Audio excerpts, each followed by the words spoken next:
ਸਤਿ ਸ਼੍ਰੀ ਅਕਾਲ ਜੀ।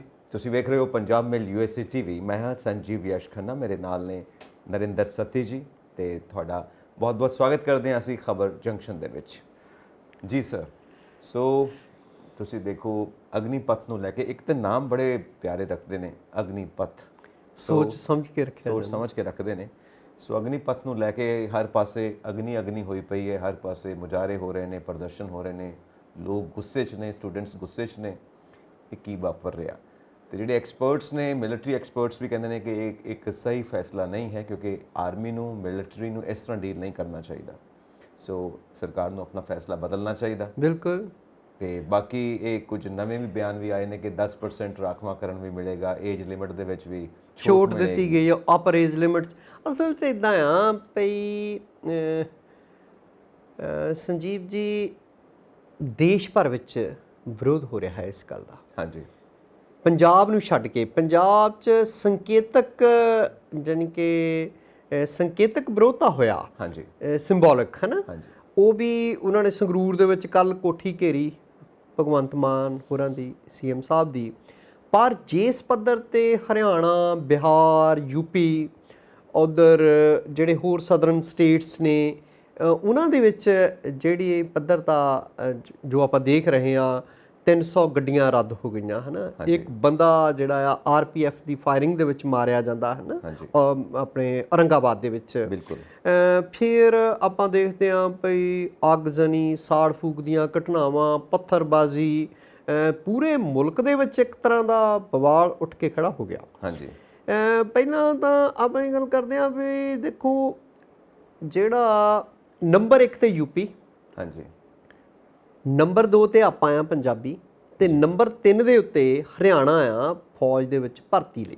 ਹਾਂਜੀ। ਇਹਦਾ ਮਤਲਬ ਭਈ ਸਭ ਤੋਂ ਵੱਧ ਜਿਹੜੇ ਨੌਜਵਾਨ ਆ ਇਸ ਖਿੱਤੇ 'ਚੋਂ ਜਾਂਦੇ ਨੇ। ਬਿਹਾਰ, ਉੜੀਸਾ, ਗੁਰਬਤ ਦੇ ਝੰਬੇ ਜਿਹੜੇ ਲੋਕ ਆ ਉਹੀ ਬਹੁਤਾ ਫੌਜ ਦੇ ਵਿੱਚ ਜਾਂਦੇ ਆ। ਆਪਾਂ ਦੇਖਦੇ ਹਾਂ ਭਈ ਗੁਜਰਾਤੀ ਕਿੰਨੇ ਕਿਆ ਫੌਜ ਦੇ ਵਿੱਚ, ਹੋਰ ਜਿਹੜੇ ਮਤਲਬ ਖਾਸ ਕਰਕੇ ਗੁਜਰਾਤ, ਤਾਂ ਤੁਸੀਂ ਵਪਾਰੀ ਤਾਂ ਕੋ ਦੇਖੋਗੇ, ਠੱਗੀ ਠੋਰੀ ਵਾਲੇ ਆਪਾਂ ਦੇਖਦੇ ਹਾਂ। ਸਭ ਤੋਂ ਵੱਡੇ ਫਰਾਡ ਜਿਹੜੇ ਆ ਬੈਂਕਾਂ ਦੇ ਨਾਲ ਹੋਣ, ਚਾਹੇ ਹੋਰ ਵਿੱਤੀ ਘੁਟਾਲੇ ਹੋਏ ਹੋਣ, most of the people involved are Gujarati people.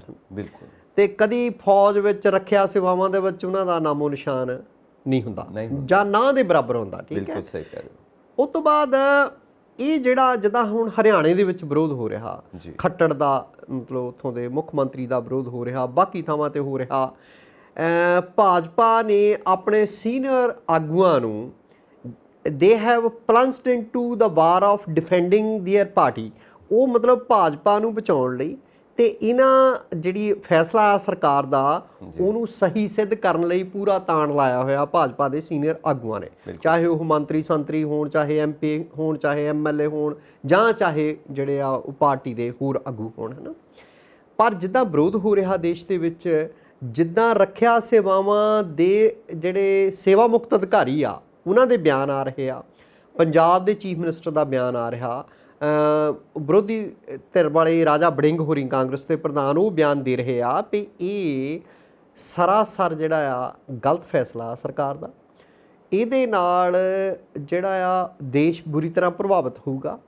ਵਿਰੋਧੀ ਇਹ ਕਹਿ ਰਹੇ ਆ ਵੀ ਇੱਕ ਤਰ੍ਹਾਂ ਨਾਲ RSS ਦਾ ਜਿਹੜਾ ਕਾਡਰ ਆ ਉਹਨੂੰ ਇਹ ਟ੍ਰੇਨਿੰਗ ਦਿਵਾਉਣ ਦਾ ਵੀ ਇੱਕ ਜ਼ਰੀਆ ਆ ਵੀ 4 ਸਾਲ ਫੌਜ 'ਚ ਭੇਜੋ, ਮੁੜ ਕੇ ਜੇ ਹੋਰ ਨੌਜਵਾਨ ਵੀ ਜਾਂਦੇ, ਮੰਨ ਲਓ RSS ਦਾ ਕਾਡਰ ਇਹ ਜਿੱਦਾਂ ਦੇ ਖਦਸ਼ੇ ਪ੍ਰਗਟ ਕੀਤੇ ਜਾ ਰਹੇ ਵੀ ਇੱਕ ਤਰ੍ਹਾਂ ਦੀ ਉਹ ਟ੍ਰੇਨਿੰਗ ਦਿੱਤੀ ਜਾਣੀ ਆ, ਹੈ ਨਾ। ਜੇ ਗੱਲ ਗਲਤ ਵੀ ਹੋਵੇ, ਇਹ ਤਾਂ ਖਦਸ਼ੇ ਆ ਲੋਕਾਂ ਦੇ। ਜਿਹੜੇ ਨੌਜਵਾਨ 4 ਸਾਲ ਮਤਲਬ 23 ਸਾਲ ਦੀ ਉਮਰ 'ਚ ਉਹ ਭਰਤੀ ਹੁੰਦੇ ਆ, 27 ਸਾਲ ਬਾਅਦ ਉਹ ਕਿੱਧਰ ਜਾਣਗੇ? ਪਿਛਲੀਆਂ ਸਰਕਾਰਾਂ ਕਿੰਨੀ ਕੁ ਤਵੱਜੋ ਦਿੰਦੀਆਂ ਤੇ ਹੁਣ ਅਗਲੀਆਂ ਨੇ ਕਿੰਨੀ ਕੁ ਦੇਣੀ ਆ? ਇੱਕ ਗੱਲ ਇਹਦੇ 'ਚ ਪੁਆਇੰਟ ਆਉਂਦੀ ਹੈ, ਜੋ ਐਕਸਪਰਟਸ ਜਿਵੇਂ ਖਦਸ਼ੇ ਜ਼ਾਹਿਰ ਕਰ ਰਹੇ ਨੇ, 4 ਸਾਲ ਦੀ ਸਰਵਿਸ ਤੋਂ ਬਾਅਦ ਜੀ ਉਹ ਜੌਬ ਤੋਂ ਬਾਹਰ ਹੋ ਗਏ। ਉਹਨਾਂ ਨੂੰ ਹਥਿਆਰਾਂ ਦੀ ਵੀ ਟ੍ਰੇਨਿੰਗ ਪੂਰੀ ਹੋਈ ਹੋਣੀ ਹੈ, ਕੋਲ ਟ੍ਰੇਨਿੰਗ ਹੈ। ਜੇ ਕੋਈ ਗਲਤ ਐਂਟੀ ਸੋਸ਼ਲ ਐਲੀਮੈਂਟ ਉਹਨਾਂ ਨੂੰ ਅਪਰੋਚ ਕਰਦੇ ਨੇ ਤੇ ਉਹ ਗੈਂਗਸਟਰ ਬਣਨਗੇ, ਫਿਰ ਕੀ ਕਰਨਗੇ ਹੋਰ? ਬਿਲਕੁਲ, ਮਤਲਬ ਮਰਤਾ ਕਿਆ ਨਾ ਕਰਤਾ ਵਾਲੀ ਗੱਲ ਹੋ ਗਈ। ਬਿਲਕੁਲ। ਸੋ ਇਹ ਚੀਜ਼ਾਂ ਵੀ ਸੈਂਸਿਟਿਵ ਨੇ। ਦੂਜੀ ਗੱਲ ਕਿ ਤੁਸੀਂ ਫੌਜ ਨੂੰ ਇਦਾਂ ਡੀਲ ਨਹੀਂ ਕਰ ਸਕਦੇ ਜੀ। ਉੱਥੇ ਇੱਕ ਸੱਭਿਆਚਾਰ ਹੈ। ਹੁਣ ਸਿੱਖ ਰੈਜੀਮੈਂਟ, ਮਰਾਠਾ ਰੈਜੀਮੈਂਟ, ਠੀਕ ਹੈ, ਗੋਰਖਾ ਰੈਜੀਮੈਂਟ, ਇਸ ਤਰ੍ਹਾਂ ਕਈ ਰੈਜੀਮੈਂਟਸ ਨੇ ਸਾਡੇ ਕੋਲ। ਉਹ ਸਭ ਰੈਜੀਮੈਂਟਸ ਦਾ ਇੱਕ ਕਲਚਰ ਹੈ। ਪੰਜਾਬ ਦੀ ਤੁਸੀਂ ਦੇਖੋ, ਪੰਜਾਬ ਰੈਜੀਮੈਂਟ ਆ, ਸਿੱਖ ਰੈਜੀਮੈਂਟ ਆ, ਸਿੱਖ ਲਾਈਟ ਇਨਫੈਂਟਰੀ ਹੈ, ਉਹ ਕਿੰਨਾ ਯੋਗਦਾਨ ਆ। ਸੋ ਇਹ ਜਿਹੜਾ ਕਲਚਰ ਹੈ, ਹੁਣ ਜਿੱਦਾਂ ਸਿੱਖਸ ਕਿੱਦਾਂ ਰਹਿੰਦੇ ਨੇ, ਗੋਰਖਾ ਰੈਜੀਮੈਂਟ ਹੈ, ਬਿਲਕੁਲ ਮਰਾਠੇ ਕਿੱਦਾਂ ਰਹਿੰਦੇ ਨੇ, ਹਾਂਜੀ, ਰਾਜਪੂਤਾਨਾ ਰਾਈਫਲਸ ਰਾਜਪੂਤ ਕਿੱਦਾਂ ਰਹਿੰਦੇ ਨੇ, ਕੋਈ ਕਲਚਰ ਹੈ, ਕਲਚਰ ਹੈ। ਹੁਣ ਉਹ ਉਸ ਕਰਕੇ ਉਸ ਸਾਰੇ ਕਲਚਰ ਨੂੰ ਇਕੱਠਾ ਕੀਤਾ ਜਾਂਦਾ ਹੈ, ਉਹ ਇੱਕ ਰੈਜੀਮੈਂਟ ਬਣਾਈ ਜਾਂਦੀ ਹੈ ਜੀ। ਹੁਣ ਇਹ ਕਿੱਥੋਂ ਆਉਣਗੇ, ਇਹਨਾਂ ਨੂੰ ਕਿੱਦਾਂ ਫਿਕਸ ਕਰਾਂਗੇ, ਔਰ 4 ਸਾਲ ਇਹਨਾਂ ਕੋਲੋਂ ਕੀ ਕੰਮ ਲੈਣਾ ਹੈ, ਬਿਲਕੁਲ, ਕਿੰਨੀ ਇਹਨਾਂ ਦੀ ਤੇ ਟ੍ਰੇਨਿੰਗ, ਕਿਹੜੀ ਜੰਗ ਲੱਗੀ ਹੋਈ ਹੈ, ਟ੍ਰੇਨਿੰਗ ਕਿਹੜੀ ਲੈਣੀ ਹੈ ਇਹਨਾਂ ਨੂੰ। 2 ਲੱਖ ਫੌਜ ਦੇ ਵਿੱਚ ਪਹਿਲਾਂ ਹੀ ਭਰਤੀ ਜਿਹੜੀ ਆ 2 ਲੱਖ ਜਿਹੜੀਆਂ ਖਾਲੀ ਨੇ ਜੀ ਸੀਟਾਂ ਜਿਹੜੀਆਂ ਸਿਪਾਹੀਆਂ ਦੀਆਂ ਜਾਂ ਅਫਸਰਾਂ ਦੀਆਂ, ਜਾਂ ਉਹ ਭਰੀ ਨਹੀਂ, ਉੱਤੇ ਰੋਕ ਲੱਗੀ ਹੋਈ ਆ, ਉੱਤੇ ਰੋਕ ਲੱਗੀ ਹੋਈ ਹੈ। ਔਰ ਇਹ ਠੇਕੇ ਦੇ ਉੱਤੇ ਪਹਿਲਾਂ ਤਾਂ ਕਦੀ ਸੁਣਿਆ ਨਹੀਂ ਸੀਗਾ ਕਿ ਠੇਕੇ ਦੇ ਉੱਤੇ ਵੀ ਫੌਜੀ ਹੁੰਦੇ ਨੇ ਤੇ ਉਹ ਇਦਾਂ ਭਰਤੀ ਕਿਤੇ ਜਾਂਦੇ ਨੇ। ਟ੍ਰੇਨਿੰਗ 1 ਸਾਲ ਚੱਲੇਗੀ, ਮੈਚਿਓਰਿਟੀ ਆਂਦੇ ਆਂਦੇ ਟਾਈਮ ਲੱਗੇਗਾ, 4 ਸਾਲ ਤੇ ਦੇਖਦੇ ਦੇਖਦੇ ਖਤਮ ਹੋ ਜਾਣਗੇ, ਤੇ ਕੰਮ ਕਦੋਂ ਕਰਨਾ ਇਹਨਾਂ ਨੇ। ਔਰ ਤੁਸੀਂ ਦੇਖੋ ਅੱਜ ਕਿਸੇ ਨੇ ਸੋਸ਼ਲ ਮੀਡੀਆ ਤੇ ਪਾਇਆ ਹੋਇਆ ਸੀਗਾ ਭਈ ਕੋਈ ਵੱਡੀ ਗੱਲ ਨਹੀਂ, ਕੱਲ ਨੂੰ ਜਿਹੜੀ ਫੌਜ ਆ ਉਹਦਾ ਵੀ ਚਾਰਜ ਜਿਹੜਾ ਕਾਰਪੋਰੇਟਸ ਦੇ ਹੱਥ ਚੱਲ ਜਾਏ, ਪ੍ਰਾਈਵੇਟ ਹੈ ਨਾ, ਪ੍ਰਾਈਵੇਟ ਆਰਮੀ। ਬਿਲਕੁਲ। ਸੋ ਤੁਸੀਂ ਦੱਸੋ ਇਹ ਗਵਰਨਮੈਂਟ ਕਾਦੇ ਵਾਸਤੇ ਹੈ, ਫਿਰ ਸਭ ਕੁਝ ਪ੍ਰਾਈਵੇਟਾਈਜ਼ ਹੀ ਕਰਨਾ, ਤੇ ਫਿਰ ਗਵਰਨਮੈਂਟ ਚੁਣਨ ਦੀ ਲੋੜ ਕੀ ਪਈ। ਬਿਲਕੁਲ। ਮਤਲਬ ਜਿਹੜੇ ਰਾਹੁਲ ਗਾਂਧੀ ਹੋ ਰਹੀਆਂ, ਉਹਨਾਂ ਦਾ ਟਵੀਟ ਆਇਆ, ਉਹ ਕਹਿੰਦੇ ਵੀ ਸਰਕਾਰ ਦਾ ਕੋਈ ਫੈਸਲਾ ਅੱਜ ਤੱਕ ਲੋਕਾਂ ਨੂੰ ਖੁਸ਼ ਕਰਨ ਵਾਲਾ ਸੀਗਾ। ਖੇਤੀ ਕਾਨੂੰਨ 3 ਬਣਾਏ, ਕਿਸਾਨ ਨਹੀਂ ਖੁਸ਼। ਨੋਟਬੰਦੀ ਦਾ ਜਿਹੜਾ ਆ ਉਹ ਰੱਦ ਕੀਤੀ ਵਪਾਰੀਆਂ ਨੇ, ਆਰਥਿਕ ਮਾਹਰਾਂ ਨੇ, ਹੈ ਨਾ। ਹੁਣ ਆ ਪੂਰੇ ਦੇਸ਼ ਦੇ ਵਿੱਚ ਨੌਜਵਾਨ ਜਿਹੜੇ ਉਹ ਉਹਨੂੰ ਨਾਮ ਮਨਜ਼ੂਰ ਕਰ ਰਹੇ ਆ, ਤੇ ਉਹ ਕਹਿੰਦੇ ਵੀ ਇਹ ਤਾਂ ਆਪਣੇ ਮਿੱਤਰਾਂ ਨੂੰ ਕਿਹਨਾਂ ਨੂੰ, ਅੰਬਾਨੀ ਅਡਾਨੀ ਉਹਨਾਂ ਨੂੰ ਖੁਸ਼ ਕਰਨ ਤੇ ਲੱਗੇ ਹੋਏ ਆ ਪ੍ਰਧਾਨ ਮੰਤਰੀ ਸਾਡੇ। ਸੋ ਜਿਹੜਾ ਕੋਈ ਮਾੜਾ ਮੋਟਾ ਵਿਰੋਧ ਕਰਦਾ ਜਾਂ ਵਿਰੋਧੀ ਸਿਰ ਹੁੰਦੀ ਆ, ਉਹਨੂੰ ਦੱਬ ਦਿੱਤਾ ਜਾਂਦਾ, ਉਹਨੂੰ ਸੁਪਰੀਮ ਕੋਰਟ ਦੇ ਹੁਕਮ ਤੇ ਹੁਣ ਦੇਸ਼ ਧਰੋਹੀ ਦੇ ਪਰਚੇ ਦਰਜ ਹੋਣੋਂ ਬੰਦ ਹੋਏ ਆ ਵੀ ਦੇਸ਼ ਧਰੋਹੀ ਦਾ ਪਰਚਾ ਦਰਜ ਕਰੋ, ਅੰਦਰ ਦੇਵੋ, ਨਾ ਕੋਈ ਸੁਣਵਾਈ, ਨਾ ਅਪੀਲ, ਨਾ ਦਲੀਲ, ਤੇ ਜਿੰਨਾ ਚਿਰ ਮਰਜ਼ੀ ਬੰਦੇ ਨੂੰ ਅੰਦਰ ਰੱਖਿਆ ਜਾਵੇ। ਜੀ ਜੀ ਜੀ ਜੀ। ਸੋ ਇਹ ਜਿਹੜੀਆਂ ਸਮੱਸਿਆਵਾਂ ਨੇ, ਦੇਖੋ ਸਾਡੇ ਕੋਲ ਮਿਲਟਰੀ ਐਕਸਪਰਟਸ ਬੈਠੇ, ਬਿਲਕੁਲ, ਉਹਨਾਂ ਨੂੰ ਪੁੱਛਿਆ ਜਾਵੇ ਬਿਲਕੁਲ, ਇਹ ਫੈਸਲਾ ਰੱਖਿਆ ਮਾਰਾਂ ਨੂੰ ਕਾਦੇ ਵਾਸਤੇ ਬੈਠੇ ਨੇ। ਬਿਲਕੁਲ, ਹਰ ਚੀਜ਼ ਪੋਲੀਟੀਕਲੀ ਨਹੀਂ ਦੇਖੀ ਜਾਂਦੀ, ਔਰ ਹਰ ਚੀਜ਼ ਵਪਾਰ ਦੇ ਤੌਰ ਤੇ ਨਹੀਂ ਦੇਖੀ ਜਾਂਦੀ ਕਿ ਜੇ ਇੰਨੇ ਨੂੰ ਫੌਜੀ ਰੱਖਾਂਗੇ ਤਾਂ ਇੰਨੇ ਖਰਚੇ ਪੈਣਗੇ, ਤੇ ਇੰਨੇ 'ਚ ਫੌਜੀ ਮਿਲ ਜਾਏਗਾ ਤੇ ਇੰਨੇ ਖਰਚੇ ਪੈਣਗੇ, ਘੱਟ ਖਰਚਾ ਪਏਗਾ। ਇਹ ਵਪਾਰੀਕਰਨ ਥੋੜਾ ਹੈ। ਹੁਣ ਜਿਹੜੇ ਬੰਦੇ -ਡਿਗਰੀ ਟੈਂਪਰੇਚਰ ਦੇ ਉੱਤੇ ਸਿਆਚਿਨ ਦੇ ਉੱਤੇ ਪਹਿਰਾ ਦਿੰਦੇ ਪਏ ਨੇ, ਔਰ ਕਈ ਲੋਕ ਕਹਿੰਦੇ ਨੇ ਕਿ ਉੱਥੇ ਪਹਿਰਾ ਦਿੰਦੇ ਜਿੰਨੀ ਦੇਰ ਦੀ ਸਰਵਿਸ ਹੁੰਦੀ ਹੈ, ਕਈ ਵਾਰ ਤੇ ਪਰਮਾਨੈਂਟਲੀ ਡੈਮੇਜ ਹੋ ਜਾਂਦਾ ਬਾਡੀ ਦਾ ਕੋਈ ਪਾਰਟ। ਪਿੱਛੇ ਐਵਾਲਾਂਚ ਆਇਆ ਤੇ ਕਿੰਨੇ ਨੌਜਵਾਨ ਜਿਹੜੇ ਮਾਰੇ ਗਏ ਦੱਬ ਕੇ ਬਰਫ਼ ਹੇਠ। ਸੋ ਇਹ ਚੀਜ਼ਾਂ ਨੂੰ ਧਿਆਨ 'ਚ ਰੱਖਦੇ ਹੋਏ, ਇਹ ਨਹੀਂ ਕਿ ਹਰ ਥਾਂ ਦੇ ਉੱਤੇ ਅਸੀਂ ਵਪਾਰ ਨੂੰ ਕੰਸੀਡਰ ਕਰਨਾ, ਹਰ ਥਾਂ ਦੇ ਉੱਤੇ ਪੈਸੇ ਨੂੰ ਕੰਸੀਡਰ ਕਰਨਾ ਹੈ, ਜਾਂ ਵੋਟਾਂ ਹੀ ਦੇਖਣੀਆਂ, ਦੇਸ਼ ਦੀ ਡਿਗਨਿਟੀ, ਆਰਮੀ ਦੀ ਡਿਗਨਿਟੀ, ਇੱਕ ਸਿਕਿਉਰਿਟੀ ਹੈ। ਹੁਣ ਦੂਸਰੀ ਗੱਲ, 4 ਸਾਲਾਂ ਦੇ ਅੰਦਰ ਜੇ ਉਹਨਾਂ ਦੇ ਕੋਲ ਕੋਈ ਐਸਾ ਸੀਕ੍ਰੇਟ ਹੱਥ ਲੱਗ ਗਿਆ, ਜਿਹੜਾ ਆਰਮੀ ਸੀਕ੍ਰੇਟ ਹੈ, ਜੋ ਦੇਸ਼ ਦੀ ਸਿਕਿਉਰਿਟੀ ਵਾਸਤੇ ਬਹੁਤ ਸੈਂਸਿਟਿਵ ਹੈ, ਖੁਫੀਆ ਜਾਣਕਾਰੀ ਜਿਹੜੀ ਹੈ, ਖੁਫੀਆ ਜਾਣਕਾਰੀ, ਉਹ ਲੈ ਕੇ ਬਾਹਰ ਨਿਕਲ ਜਾਂਦੇ ਨੇ 4 ਸਾਲ ਬਾਅਦ, ਉਹ ਕਿਸੇ ਦੁਸ਼ਮਣ ਦੇਸ਼ ਨੂੰ ਵੇਚਦੇ ਨੇ, ਕੀ ਗਾਰੰਟੀ ਹੈ ਕਿ ਉਹ ਨਹੀਂ ਵੇਚਣਗੇ। ਇਹ ਜਾਨੀ ਕਿ ਮੈਂ ਜਾਤੀ ਤੌਰ ਤੇ ਵੀ ਮਹਿਸੂਸ ਕਰਦਾ ਵੀ ਕਿਸੇ ਵੀ ਤਰ੍ਹਾਂ ਸਰਕਾਰ ਦਾ ਫੈਸਲਾ ਜਿਹੜਾ ਨਾ ਵਾਜਬ ਨਹੀਂਗਾ, ਬਿਲਕੁਲ ਨਹੀਂ। ਇਹਦੇ ਤੇ ਮੁੜ ਕੇ ਸਰਕਾਰ ਨੂੰ ਨਜ਼ਰਸਾਨੀ ਕਰਨੀ ਚਾਹੀਦੀ ਆ। ਤੇ ਦੇਖੋ ਮੈਨੂੰ ਲੱਗਦਾ ਵੀ ਦੇਸ਼ ਵਿਆਪੀ ਜਿਹੜਾ ਅੰਦੋਲਨ ਆ ਕੋਈ, ਹਾਂਜੀ, ਜਿਹੜੇ 2-3 ਵੱਡੇ ਅੰਦੋਲਨ ਆਪਾਂ ਦੇਖਦੇ ਆ, ਇੱਕ ਐਂਟੀ ਰਿਜ਼ਰਵੇਸ਼ਨ ਪੂਰੇ ਦੇਸ਼ ਵਿੱਚ ਫੈਲਿਆ ਸੀ, ਫਿਰ ਕਿਸਾਨ ਅੰਦੋਲਨ, ਪੂਰੇ ਦੇਸ਼ ਦੇ ਕਿਸਾਨ ਇਕਜੁੱਟ ਸੀਗੇ, ਨਾਨੀ ਚੇਤੇ ਕਰਵਾਤੀ ਸਰਕਾਰ ਦੀ, ਔਰ ਅੰਤੋਂ ਕਾਨੂੰਨ ਵਾਪਸ ਲੈਣੇ ਪਏ। ਬਿਲਕੁਲ। ਹੁਣ ਇਹ ਜਿਹੜਾ ਅਗਨੀਪਥ ਨਾਂ ਤਾਂ ਬੜਾ ਦੇਖਣ ਨੂੰ ਬੜਾ ਅਜੀਬ ਸਾਊਂਡ ਹੁੰਦਾ, ਤੇ ਐਂ ਲੱਗਦਾ ਪਈ ਅਗਨੀਪਥ ਮਤਲਬ ਅੱਗ ਦਾ ਰਾਹ, ਤੇ ਉਹ ਸਾਡੀ ਨੌਜਵਾਨੀ ਜਿਹੜੀ ਆ ਉਹ ਮਤਲਬ ਤੁਸੀਂ ਦੇਖੋ ਜਿਵੇਂ ਉੱਠ ਕੇ ਖੜੀ ਹੋ ਗਈ ਆ ਇਸ ਅਗਨੀਪਥ ਸਕੀਮ ਦੇ ਤਹਿਤ ਜੀ। ਤੇ ਇਹ ਜਿਨ੍ਹਾਂ ਦੀ ਭਰਤੀ ਹੋਣੀ ਆ ਉਹ ਕਿਹੜੇ ਨੌਜਵਾਨ ਹੋਣਗੇ? ਪੂਰੇ ਦੇਸ਼ ਦੇ ਨੌਜਵਾਨ ਤਾਂ ਮੈਨੂੰ ਲੱਗਦਾ ਸੜਕਾਂ ਤੇ ਆ ਗਏ। ਦੇਖੋ ਹੁਣ ਦਿੱਲੀ ਯੂਨੀਵਰਸਿਟੀਆਂ ਦੇ, ਦਿੱਲੀ ਜਿੰਨੀਆਂ ਖੱਬੇ ਪੱਖੀ ਧਿਰਾਂ ਨੇ, ਹਾਂਜੀ, ਦਿੱਲੀ ਯੂਨੀਵਰਸਿਟੀ ਆ, ਜਵਾਹਰ ਲਾਲ ਨਹਿਰੂ ਯੂਨੀਵਰਸਿਟੀ ਆ, ਜਾਮੀਆ ਮਿਲੀਆ ਇਸਲਾਮੀਆ, ਸਾਰੇ ਵਿਦਿਆਰਥੀ ਜਿਹੜੇ ਆ ਇਕਜੁੱਟ ਹੋ ਕੇ ਇਹਦਾ ਵਿਰੋਧ ਕਰ ਰਹੇ ਆ। ਬਿਲਕੁਲ ਸਹੀ ਗੱਲ ਕਹਿ ਰਹੇ ਹੋ। ਔਰ ਜੋ ਟੀਵੀ ਦੇ ਉੱਤੇ ਐਡਵਰਟਾਈਜ਼ਮੈਂਟਸ ਚੱਲ ਰਹੀਆਂ ਨੇ ਅਗਨੀਪਥ ਨੂੰ ਲੈ ਕੇ, ਔਰ ਉਹ ਇਸ ਤਰ੍ਹਾਂ ਚਲਾਈਆਂ ਜਾ ਰਹੀਆਂ ਨੇ ਕਿ ਇਹੀ ਇੱਕ ਸਹੀ ਸਟੈਪ ਹੈ। ਬਿਲਕੁਲ। ਔਰ ਇਹ ਇੱਕ ਸਹੀ ਸੋਚ ਨਾਲ ਉਹ ਤਾਂ ਸਰਕਾਰਾਂ ਨੇ ਆਪਣਾ ਪ੍ਰਚਾਰ ਕਰਨਾ, ਸੋ ਇਹ ਪ੍ਰਚਾਰ ਹੈ, ਜਦਕਿ ਇਹ ਦੇਖਣਾ ਚਾਹੀਦਾ ਕਿ ਇਹ ਦੇਸ਼ ਦੇ ਹੱਕ ਵਿੱਚ ਹੈ, ਬਿਲਕੁਲ, ਨੌਜਵਾਨਾਂ ਦੇ ਹੱਕ ਵਿੱਚ ਹੈ, ਦੇਸ਼ ਦੀ ਸਿਕਿਉਰਿਟੀ ਦੇ ਹੱਕ ਵਿੱਚ ਹੈ। ਸੋ ਇਹ ਸਾਰੀਆਂ ਚੀਜ਼ਾਂ ਕੰਸੀਡਰ ਕਰਨੀਆਂ ਚਾਹੀਦੀਆਂ ਨੇ। ਔਰ ਇਹਦੇ ਵਿੱਚ ਪੋਲਿਟਿਕਸ ਨਹੀਂ, ਇਹਦੇ 'ਚ ਕੋਈ ਇਕਨੋਮਿਕਸ ਨਹੀਂ, ਇਹਦੇ ਸਿੱਧੀ ਸਾਦੀ ਗੱਲ ਇਹ ਹੈ ਕਿ ਦੇਸ਼ ਨੂੰ ਕਿਸ ਚੀਜ਼ ਦੀ ਲੋੜ ਹੈ। ਔਰ ਦੂਜੀ ਗੱਲ, ਸਭ ਤੋਂ ਵੱਡੀ ਗੱਲ, ਮਾਈਂਡ ਸੈਟ ਕੀ ਹੈ ਜਿਹੜਾ ਨੌਜਵਾਨ ਆ ਰਿਹਾ, ਦੇਸ਼ ਭਗਤੀ ਦੀ ਭਾਵਨਾ ਹੈ ਕਿ ਨਹੀਂ ਹੈ ਉਹਦੇ ਅੰਦਰ, ਉਹ ਸਿਰਫ ਪੈਕੇਜ ਲੈਣ ਆ ਰਿਹਾ। ਬਿਲਕੁਲ ਸੋ ਇਹ ਸਾਰੀਆਂ ਚੀਜ਼ਾਂ ਕੰਸੀਡਰ ਕਰਨੀਆਂ ਚਾਹੀਦੀਆਂ ਨੇ। ਇਹ ਕੋਈ ਮਲਟੀਨੈਸ਼ਨਲ ਕੰਪਨੀ ਵਾਸਤੇ ਨਹੀਂ ਅਸੀਂ ਚੁਣਦੇ ਪਏ, ਠੀਕ ਹੈ ਨਾ, ਕਿਸੇ ਹੋਰ ਕੰਮ ਵਾਸਤੇ ਨਹੀਂ ਚੁਣਦੇ ਪਏ ਕਿ ਠੇਕੇ ਔਰ ਦੇ ਉੱਤੇ ਦੂਸਰਾ ਇਸ ਗੱਲ ਦੀ ਕੀ ਗਾਰੰਟੀ ਆ ਵੀ ਉਹ 4 ਸਾਲ ਸਰਵਿਸ ਕਰ ਲੈਣਗੇ, ਫੌਜ ਸੇਵਾ ਨਿਭਾ ਕੇ ਮੁੜ ਕੇ ਉਹਨਾਂ ਦੇ ਰੋਜ਼ਗਾਰ ਦੇ ਸਾਧਨ ਪੈਦਾ ਹੋ ਜਾਣਗੇ, ਹਨਾ। 4 ਸਾਲ ਅੱਗੇ ਸਰਕਾਰਾਂ ਕੀ ਕਰਦੀਆਂ, ਅਗਲੀ ਸਰਕਾਰ ਆਊਗੀ ਉਹ ਚੱਕ ਕੇ ਪਾਸੇ ਧਰ ਦਊਗੀ ਉਹਨਾਂ ਨੌਜਵਾਨਾਂ ਨੂੰ, ਉਹ ਫਿਰ ਭਟਕਣਗੇ ਰਾਹਾਂ ਦੇ। 4 ਸਾਲ ਹੁੰਦੇ ਕੀ ਨੇ? ਕੁਝ ਵੀ ਨਹੀਂ, ਕੁਝ ਵੀ ਨਹੀਂ। ਤੁਸੀਂ ਦੇਖੋ ਕੋਈ 5 ਸਾਲ 10 ਸਾਲ ਦੀਆਂ ਸਰਵਿਸਿਜ਼ ਸੁਣਦੇ ਹੁੰਦੇ ਸੀ ਵੀ ਆ ਸ਼ਾਰਟ ਟਰਮ, ਉਹ ਕਮਿਸ਼ਨਡ ਆਫੀਸਰ ਹੁੰਦੇ ਸੀਗੇ। ਤੁਸੀਂ ਨੌਜਵਾਨਾਂ ਨੂੰ ਭਰਤੀ ਕਰੋਗੇ ਉਹ ਕੁਰਾਹੇ ਪੈਣਗੇ ਬਾਹਰ ਆਣ ਕੇ 4 ਸਾਲਾਂ ਬਾਅਦ। ਬਿਲਕੁਲ। ਫਿਰ ਉਹਨਾਂ ਨੂੰ ਕੋਈ ਪੈਨਸ਼ਨ ਨਹੀਂ, ਕੋਈ ਮਤਲਬ ਕੋਈ ਭੱਤੇ ਨਹੀਂ, ਕੋਈ ਕੁਛ ਨਹੀਂ ਹੈ। ਥੋੜਾ ਅਜੀਬ ਕਿਸਮ ਦਾ ਇਹ ਲੱਗਦਾ ਪਿਆ ਡਿਸੀਜਨ। ਹਾਲਾਂਕਿ ਸਾਰੇ ਹੀ ਜਿਹੜੇ ਐਕਸਪਰਟਸ ਨੇ, ਆਰਮੀ ਐਕਸਪਰਟਸ ਨੇ ਜਾਂ ਪੁਰਾਣੇ ਪੋਲੀਟੀਕਲ ਲੀਡਰਸ ਵੀ ਜਿਹੜੇ ਐਕਸਪਰਟਸ ਨੇ, ਸਿਰਫ ਇਸ ਕਰਕੇ ਵਿਰੋਧ ਨਹੀਂ ਕਰ ਰਹੇ ਕਿ ਉਹ ਵਿਰੋਧੀ ਧਿਰ ਨੇ, ਇਸ ਕਰਕੇ ਉਹ ਤੱਥਾਂ ਦੇ ਆਧਾਰ ਤੇ ਵਿਰੋਧ ਕਰਦੇ। ਬਿਲਕੁਲ, ਕੈਪਟਨ ਸਾਹਿਬ ਨੇ ਵੀ ਕੀਤਾ ਜਿਹੜੇ ਬਿਲਕੁਲ। ਹਾਂ, ਮੈਨੂੰ ਸਗੋਂ ਬੜਾ ਥੋੜਾ ਜਿਹਾ ਮੈਨੂੰ ਚੰਗਾ ਵੀ ਲੱਗਾ, ਹਾਲਾਂਕਿ ਉਹ ਤਾਂ ਭਾਜਪਾ ਦੇ ਅੱਜ ਕੱਲ ਪੂਰੇ ਚੇਲੇ ਬਾਲ ਕੇ ਬੜੇ ਹੋਏ ਹੈ, ਤੇ ਪਰ ਉਹਨਾਂ ਨੇ ਵੀ ਇਸ ਗੱਲ ਦਾ ਵਿਰੋਧ ਕੀਤਾ ਵੀ ਇਹ ਸਕੀਮ ਦੇਸ਼ ਦੇ ਕਿਸੇ ਵੀ ਤਰ੍ਹਾਂ ਹਿੱਤ ਵਿੱਚ ਨਹੀਂ, ਨਾ ਦੇਸ਼ ਦੇ ਹਿੱਤ ਵਿੱਚ, ਨਾ ਨੌਜਵਾਨਾਂ ਦੇ ਹਿੱਤ ਵਿੱਚ, ਕਿਉਂਕਿ ਇਹ ਸਿਕਿਉਰਿਟੀ ਦਾ ਮਾਮਲਾ ਹੈ। ਬਿਲਕੁਲ, ਉਹਦੇ ਵਿੱਚ ਐਕਸਪਰਟਸ ਦਾ ਬੈਠਣਾ ਬਹੁਤ ਜ਼ਿਆਦਾ ਜ਼ਰੂਰੀ ਹੈ। ਬਿਲਕੁਲ। ਹੁਣ ਆਪਾਂ ਅੱਗੇ ਤੋਰੀਏ ਗੱਲ ਨੂੰ, ਆਪਾਂ ਨੌਜਵਾਨਾਂ ਦੀ ਗੱਲ ਕੀਤੀ ਹੈ ਕਿ 4 ਸਾਲ ਬਾਅਦ ਜਦੋਂ ਬਾਹਰ ਆਣਗੇ ਤਾਂ ਗਲਤ ਹੱਥਾਂ ਦੇ ਵਿੱਚ ਵੀ ਜਾ ਸਕਦੇ ਨੇ। ਸੰਭਾਵਨਾ ਜੀ ਪੂਰੀ ਸੰਭਾਵਨਾ ਹੈ। ਔਰ ਉਹੀ ਸੰਭਾਵਨਾ ਦੇਖੋ, ਹੁਣ ਅਸੀਂ ਗੈਂਗਸਟਰਸ ਦੀ ਗੱਲ ਕਰੀਏ, ਬਿਲਕੁਲ, ਤਾਂ ਜਿੱਦਾਂ ਮਾਹੌਲ ਬਣਿਆ ਹੋਇਆ ਪੰਜਾਬ ਦੇ ਅੰਦਰ, ਬਲਕਿ ਪੂਰੇ ਭਾਰਤ ਦੇ ਅੰਦਰ ਹੀ ਗੈਂਗਸਟਰਸ ਜਿਹੜੇ ਨੇ ਐਕਟਿਵ ਨੇ। ਔਰ ਇੱਥੋਂ ਤੱਕ ਕਿਹਾ ਜਾਂਦਾ ਹੈ ਕਿ ਆਰਗੇਨਾਈਜ਼ਡ ਕ੍ਰਾਈਮ ਵਾਕਨ ਬਿਲਕੁਲ ਟੋਲੀਆਂ ਬਣੀਆਂ ਹੋਈਆਂ। ਰੇਕੀ ਕਰਨ ਵਾਲੇ ਬੰਦੇ ਕਿੱਥੋਂ ਮਿਲ ਸਕਦੇ ਨੇ, ਸ਼ਾਰਪ ਗੱਡੀਆਂ ਕਿੱਥੋਂ ਮਿਲਣੀਆਂ, ਸ਼ਾਰਪ ਸ਼ੂਟਰ ਕਿੱਥੋਂ ਮਿਲਣੇ, ਹਥਿਆਰ ਕਿੱਥੋਂ ਮਿਲਣੇ, ਆਰਗੇਨਾਈਜ਼ਡ ਕ੍ਰਾਈਮ। ਬਿਲਕੁਲ ਬਿਲਕੁਲ। ਔਰ ਜਿੱਦਾਂ ਦਾ ਹਥਿਆਰ ਇਸਤੇਮਾਲ ਹੁੰਦਾ ਹੈ, ਜੋ ਟੀਮਸ ਦੱਸੀਆਂ ਨੇ ਪੁਲਿਸ ਦੀਆਂ ਕਿ ਇਹ ਰਸ਼ੀਅਨ ਇਸਤੇਮਾਲ ਹੋਏ ਨੇ ਹਥਿਆਰ, ਉਹ ਰਸ਼ੀਅਨ ਇਸਤੇਮਾਲ ਕਿੱਦਾਂ ਹੋ ਸਕਦੇ ਨੇ? AK-94 ਕਿੱਥੋਂ ਆ ਗਈ ਉਹਨਾਂ ਦੇ ਹੱਥ? ਔਰ ਜਦੋਂ ਤੱਕ ਕੋਈ ਵੱਡਾ ਅਸਲ ਰਸੂਖ ਵਾਲਾ ਬੰਦਾ ਇਹਦੇ ਵਿੱਚ ਇਨਵੋਲਵ ਨਾ ਹੋਵੇ, ਉਦੋਂ ਤੱਕ, ਜਿਵੇਂ ਕਿਹਾ ਜਾਂਦਾ ਡੀਪ ਸਟੇਟ ਜਦੋਂ ਤੱਕ ਇਹਦੇ ਵਿੱਚ ਇਨਵੋਲਵ ਨਾ ਹੋਵੇ, ਉਦੋਂ ਤੱਕ ਇਹ ਹਥਿਆਰ ਉਹਦੇ ਤੱਕ ਨਹੀਂ ਪਹੁੰਚ ਸਕਦੇ। ਜੇ ਇਹ ਖਬਰ ਠੀਕ ਹੈ ਕਿ ਇਹ ਵਾਲੇ ਹਥਿਆਰ ਇਸਤੇਮਾਲ ਹੋਏ ਨੇ ਜੋ ਰਸ਼ੀਅਨ ਮੇਡ ਹੈ, ਕਿੱਦਾਂ ਪਹੁੰਚ ਗਏ? ਹੁਣ ਇਸ ਦੇ ਉੱਤੇ ਚੀਮਾ ਸਾਹਿਬ ਦਾ ਵੀ ਬਿਆਨ ਹੈ, ਹਰਪਾਲ ਸਿੰਘ ਚੀਮਾ ਹੋਰਾਂ ਦਾ। ਜੀ ਦੇਖੋ, ਹਰਪਾਲ ਸਿੰਘ ਚੀਮਾ ਹੋਰਾਂ ਦਾ ਭਗਵੰਤ ਸਿੰਘ ਮਾਨ ਹੋਰੀ ਵੀ ਆਪਣੀ ਕੱਲ੍ਹ ਵਾਲੀ ਰੈਲੀ ਦੇ ਵਿੱਚ ਕਿਹਾ ਵੀ ਇਹ ਜਿਹੜੇ ਗੈਂਗਸਟਰ ਨੇ ਇਹ ਸੁਖਬੀਰ ਬਾਦਲ ਹੋਰਾਂ ਦੀ ਪੈਦਾਵਾਰ ਆ ਤੇ ਅਸੀਂ ਇਹਨਾਂ ਦਾ ਸਫਾਇਆ ਕਰਾਂਗੇ। ਜੀ ਹਾਲਾਤ ਅੱਜ ਇਹ ਆ ਵੀ ਜਿਹੜਾ ਕੋਈ ਮਤਲਬ ਇੱਕ ਬੰਦਾ ਸੜਕ ਤੇ ਤਾਂ ਕਹਿੰਦੇ ਉਹ ਸੁਰੱਖਿਅਤ, ਉਹਦੀ ਸੁਰੱਖਿਅਤਾ ਨੂੰ ਜਿਹੜੀ ਆ ਢਾਹ ਲੱਗ ਸਕਦੀ ਆ, ਕੋਈ ਸੜਕ ਤੇ ਤੁਰੇ ਜਾਂਦੇ ਨੂੰ ਮਾਰ ਸਕਦਾ, ਕੋਈ ਗੱਡੀ ਉਹਦਾ ਰਨ ਓਵਰ ਹੋ ਸਕਦੀ ਆ। ਅੱਜ ਬੰਦਾ ਆਪਣੇ ਘਰ ਦੇ ਵਿੱਚ ਆਪਣੇ ਬੱਚਿਆਂ 'ਚ ਬੈਠਾ ਵੀ ਸੁਰੱਖਿਅਤ ਨਹੀਂ। ਬਿਲਕੁਲ ਸਹੀ ਗੱਲ ਹੈ। ਹਾਲਾਤ ਇਹ ਬਣੇ ਹੋਏ ਆ। ਹਾਂਜੀ, ਪੁਲਿਸ ਅਫਸਰਾਂ ਨੂੰ ਹੱਥ ਪਾਇਆ ਗਿਆ ਗੁੰਡਾ ਅਨਸਰਾਂ ਵੱਲੋਂ, ਹੈ ਨਾ, ਗੋਲੀਆਂ ਚੱਲੀਆਂ, ਲੱਤਾਂ ਬਾਹਾਂ ਤੋੜੀਆਂ ਗਈਆਂ ਪੁਲਿਸ ਅਫਸਰਾਂ ਦੀਆਂ। ਉਹ ਫਿਰ ਕੱਲ੍ਹ ਪਰਸੋਂ ਇੱਦਾਂ ਦਾ ਵੀ ਬਿਆਨ ਆਇਆ ਸੀਗਾ ਬਾਜਵਾ ਸਾਹਿਬ ਦਾ ਵੀ ਇਹ ਪੁਲਿਸ ਅਫਸਰਾਂ ਦੀ ਪੈਦਾਵਾਰ ਆ। ਹਾਂਜੀ, ਹੁਣ ਪੁਲਿਸ ਅਫਸਰਾਂ ਦੀ ਗੈਂਗਸਟਰ ਪੈਦਾਵਾਰ ਨੇ।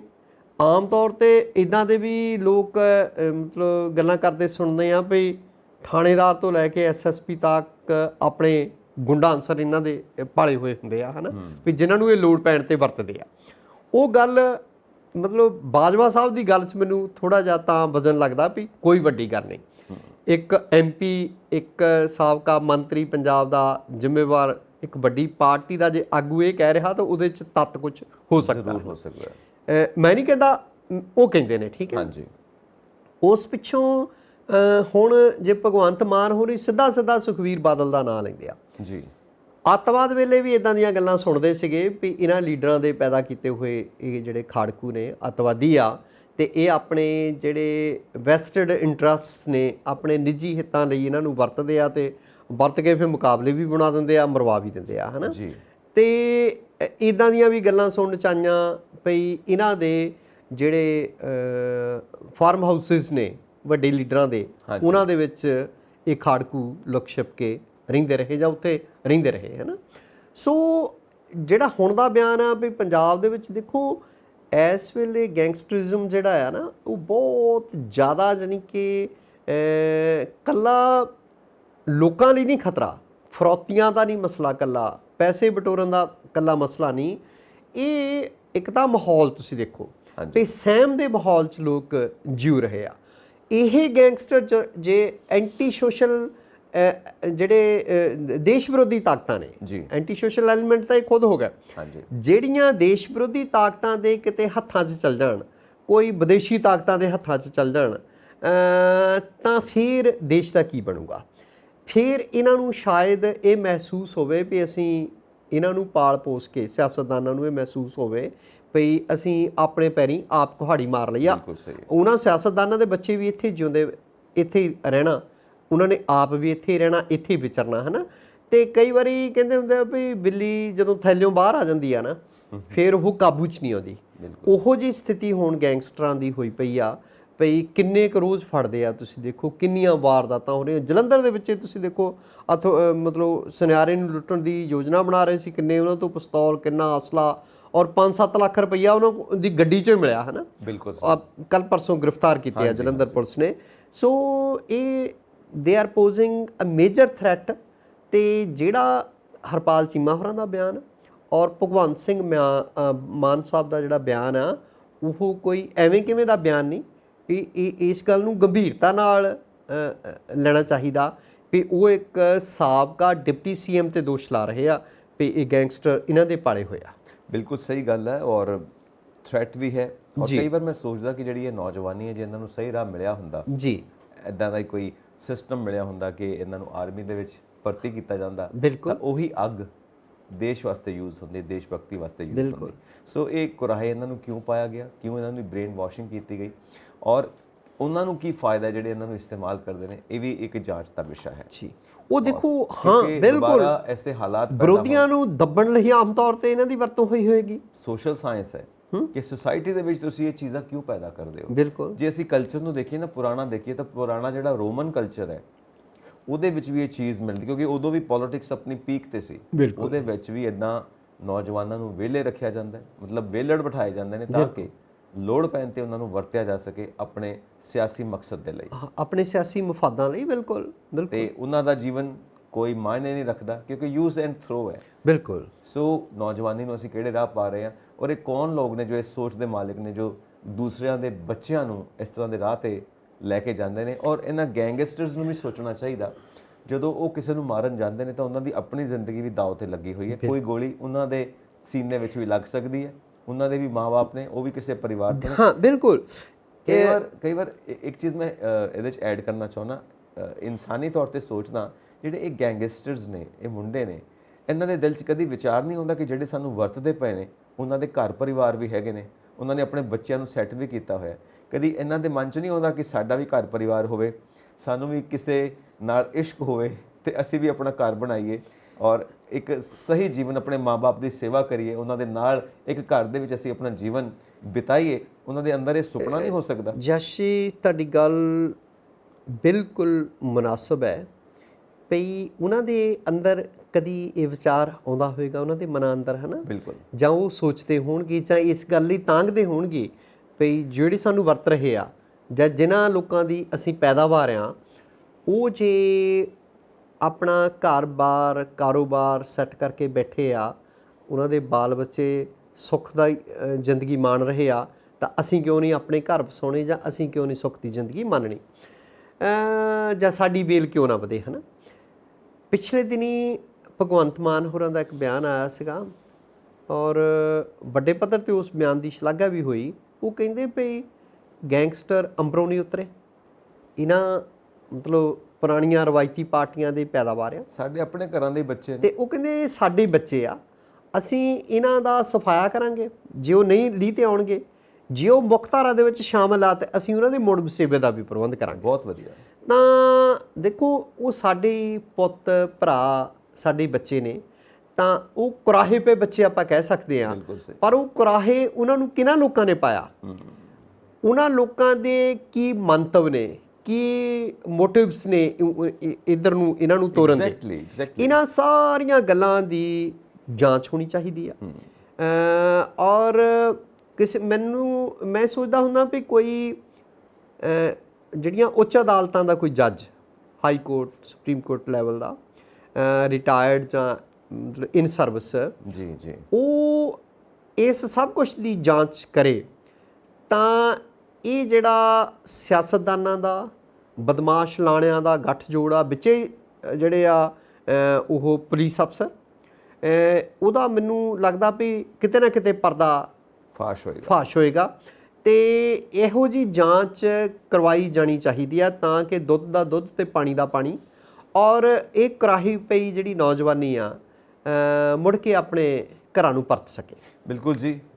ਔਰ ਜੋ ਸਿਆਣੇ ਨੇ ਸਾਡੇ ਦੇਸ਼ ਦੇ ਮੁਲਕ ਦੇ, ਉਹ ਇੱਕ ਗੱਲ ਤਾਂ ਜ਼ਰੂਰ ਮੰਨਦੇ ਨੇ ਕਿ ਇਹ ਕਾਫੀ ਸਮੇਂ ਤੋਂ, ਆਜ਼ਾਦੀ ਤੋਂ ਬਾਅਦ ਤੋਂ ਹੀ ਜਿਹੜੇ ਰਾਜਨੀਤੀ ਦੀ ਖੇਡ ਖੇਡਣ ਵਾਲੇ ਨੇ ਲੋਕ, ਜਿਹੜੇ ਬਿਜ਼ਨਸ ਦੀਆਂ ਖੇਡਾਂ ਖੇਡਣ ਵਾਲੇ ਧਨਾੜ ਲੋਕ ਨੇ ਤੇ ਜਿਹੜੇ ਬਿਊਰੋਕਰੇਟਸ, ਵੱਡੇ ਵੱਡੇ ਅਫਸਰ ਨੇ ਜਿਹੜੇ ਖੇਡ ਖੇਡਦੇ ਨੇ, ਗੇਮ ਖੇਡਦੇ ਨੇ, ਇਹ ਤਿੰਨਾਂ ਦਾ ਗੱਠਜੋੜ ਹੈ, ਨੈਟਵਰਕ ਹੈ, ਨੈਕਸਸ ਹੈ। They are gloves in hand, ਇਹਨਾਂ ਦੇ ਸ਼ੇਕ ਹੈਂਡ ਹੋਏ ਨੇ ਅੰਦਰ। ਬਿਲਕੁਲ। ਔਰ ਇਹੀ ਲੌਬੀ ਜਿਹੜੀ ਹੈ ਨਾ, ਇਹ ਸਾਰੇ ਦੇਸ਼ ਨੂੰ ਆਪਣੇ ਮੁਤਾਬਿਕ ਚਲਾਉਣ ਦੀ ਕੋਸ਼ਿਸ਼ ਵਿੱਚ ਰਹਿੰਦੀ ਹੈ ਕਿ ਪਾਲਿਸੀਆਂ ਵੀ ਸਾਡੇ ਮੁਤਾਬਿਕ ਬਣਨ, ਪ੍ਰੋਫਿਟ ਵੀ ਸਾਡੇ ਹੋਣ ਤੇ ਕੰਮ ਵੀ ਸਾਡੇ ਹੋਣ, ਤੇ ਜਿਹੜੇ ਸਾਡੇ ਵਿਰੋਧੀ ਨੇ ਉਹਨਾਂ ਦਾ ਸਫਾਇਆ ਕਿਵੇਂ ਕਰਨਾ ਹੈ, ਉਹ ਜੇ ਕਾਨੂੰਨੀ ਤੌਰ ਤੇ ਨਹੀਂ ਕਰ ਸਕਦੇ ਤਾਂ ਗੈਰ ਕਾਨੂੰਨੀ ਤੌਰ ਤੇ ਕਿਵੇਂ ਕਰਨਾ ਹੈ, ਉਹਦੇ ਵਾਸਤੇ ਵੀ ਸਾਨੂੰ ਇੱਕ ਟੀਮ ਚਾਹੀਦੀ ਹੈ। ਸ਼ਾਇਦ ਉਹ ਟੀਮ ਗੈਂਗਸਟਰਸ ਨੇ। ਮੈਂ ਬੜਾ ਹੈਰਾਨ ਹੁੰਦਾ ਵੀ ਤੁਸੀਂ ਦੇਖੋ ਫੌਜ ਦੇ ਵਿੱਚ ਜਿਹੜੀ ਜਵਾਨਾਂ ਦੀ ਨਫਰੀ ਆ, ਹਾਂਜੀ, ਜਾਂ ਖੇਡਾਂ ਦੇ ਵਿੱਚ ਤੁਸੀਂ ਦੇਖ ਲਓ, ਉਹਦੇ 'ਚ ਇਹਨਾਂ ਸਿਆਸਤਦਾਨਾਂ ਦਾ ਕੋਈ ਪੁੱਤ ਭਤੀਜਾ ਨਹੀਂ ਹੁੰਦਾ, ਕੋਈ ਪੁੱਤ ਪੋਤਰਾ ਭਤੀਜਾ ਬੇਟਾ ਕੋਈ ਨਹੀਂ ਹੁੰਦਾ, ਹੈ ਨਾ, ਕੋਈ ਇਹਨਾਂ ਦਾ ਭਰਾ ਨਹੀਂ ਹੁੰਦਾ। ਖੇਡਾਂ 'ਚ ਵੀ ਆਮ ਘਰਾਂ ਦੇ ਬੱਚੇ ਜਾਂ ਦਰਮਿਆਨੇ ਘਰਾਂ ਦੇ, ਥੋੜ੍ਹਾ ਜਿਹਾ ਜ਼ੋਰ ਲਾ ਲਓ ਤਾਂ ਦਰਮਿਆਨੇ, ਕੋਈ ਕਿਸੇ ਅਮੀਰ ਦਾ ਬੱਚਾ ਤੁਸੀਂ ਸਪੋਰਟਸਮੈਨ, ਉਹ ਆਪਣੀ ਸਿਹਤ ਨੂੰ ਠੀਕ ਰੱਖਣ ਲਈ ਤਾਂ ਗਰਾਊਂਡ 'ਚ ਜਾਂਦਾ ਹੋ ਸਕਦਾ, ਜਿਮ ਜਾਂਦਾ ਹੋ ਸਕਦਾ, ਮਹਿੰਗੇ ਜਿਮਾਂ 'ਚ ਜਾਂਦਾ ਹੋ ਸਕਦਾ। ਜਿੰਨੀ ਇੱਕ ਗਰੀਬ ਘਰ ਦੇ 4 ਜੀ ਮਹੀਨੇ ਦੀ ਰੋਟੀ ਖਾਂਦੇ ਆ, ਉਨੇ ਉਹ ਜਿਮ ਦੇ ਵਿੱਚ ਦਿੰਦੇ ਪੈਸੇ, ਹੈ ਨਾ, ਉਹ ਤੋਂ ਕਈ ਗੁਣਾ ਵੱਧ ਦਿੰਦੇ ਹੋ ਸਕਦਾ।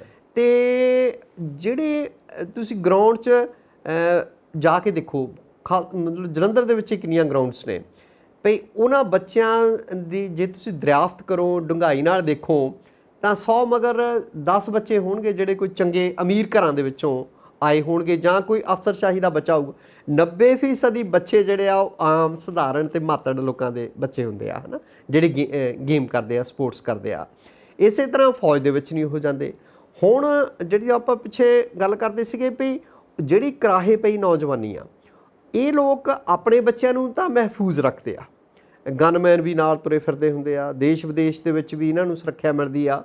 ਜਿਹੜੇ ਮਾਤੜ ਘਰਾਂ ਦੇ, ਉਹਨਾਂ ਨੂੰ ਅਲਿਓਰਮੈਂਟ ਕੋਈ ਨਾ ਕੋਈ ਕਰਕੇ, ਥੋੜਾ ਧਨ ਦਾ ਲਾਲਚ ਦੇ ਕੇ ਜਾਂ ਕੋਈ ਹੋਰ ਲਾਲਚ ਦੇ ਕੇ, ਉਹ ਇਹਨਾਂ ਮਤਲਬ ਹਨੇਰੀਆਂ ਰਾਹਾਂ ਤੇ ਤੋਰ ਦਿੰਦੇ ਆ ਜਿੱਥੇ ਕੋਈ ਭਵਿੱਖ ਨਹੀਂ ਹੁੰਦਾ। ਤੁਸੀਂ ਇੱਕ ਦਿਨ ਪਹਿਲਾਂ ਵੀ ਡਿਸਕਸ਼ਨ 'ਚ ਗੱਲ ਕੀਤੀ ਸੀ ਕਿ ਜਿਹੜੀ ਇਹ ਡੀਪ ਸਟੇਟ ਕੰਮ ਕਰਦੀ ਹੈ, ਬਿਲਕੁਲ, ਜਦੋਂ ਤੱਕ ਇਹਨੂੰ ਆਪਾਂ ਭਾਰਤ ਦੇ ਲੋਕ ਮਿਲ ਕੇ ਕਾਬੂ ਨਹੀਂ ਕਰਦੇ, ਬਿਲਕੁਲ, ਉਦੋਂ ਤੱਕ ਸਮੱਸਿਆਵਾਂ ਤੋਂ, ਤਦ ਤੱਕ ਇਹ ਵਰਤਾਰਾ ਤੇ ਇਹਨਾਂ ਸਮੱਸਿਆਵਾਂ ਤੋਂ ਨਿਜਾਤ ਨਹੀਂ ਪਾ ਸਕਦੇ। ਬਿਲਕੁਲ ਸਹੀ ਗੱਲ ਹੈ। ਹੁਣ ਆਪਾਂ ਅੱਗੇ ਤੁਰਦੇ ਹਾਂ। ਜੋਗਿੰਦਰਪਾਲ ਸਿੰਘ ਜੀ ਕਾਂਗਰਸ ਦੇ, ਹਾਂਜੀ, ਭੋਆ ਤੋਂ, ਜ਼ਿਲ੍ਹਾ ਗੁਰਦਾਸਪੁਰ ਦੇ ਹਲਕਾ ਆ ਜੀ।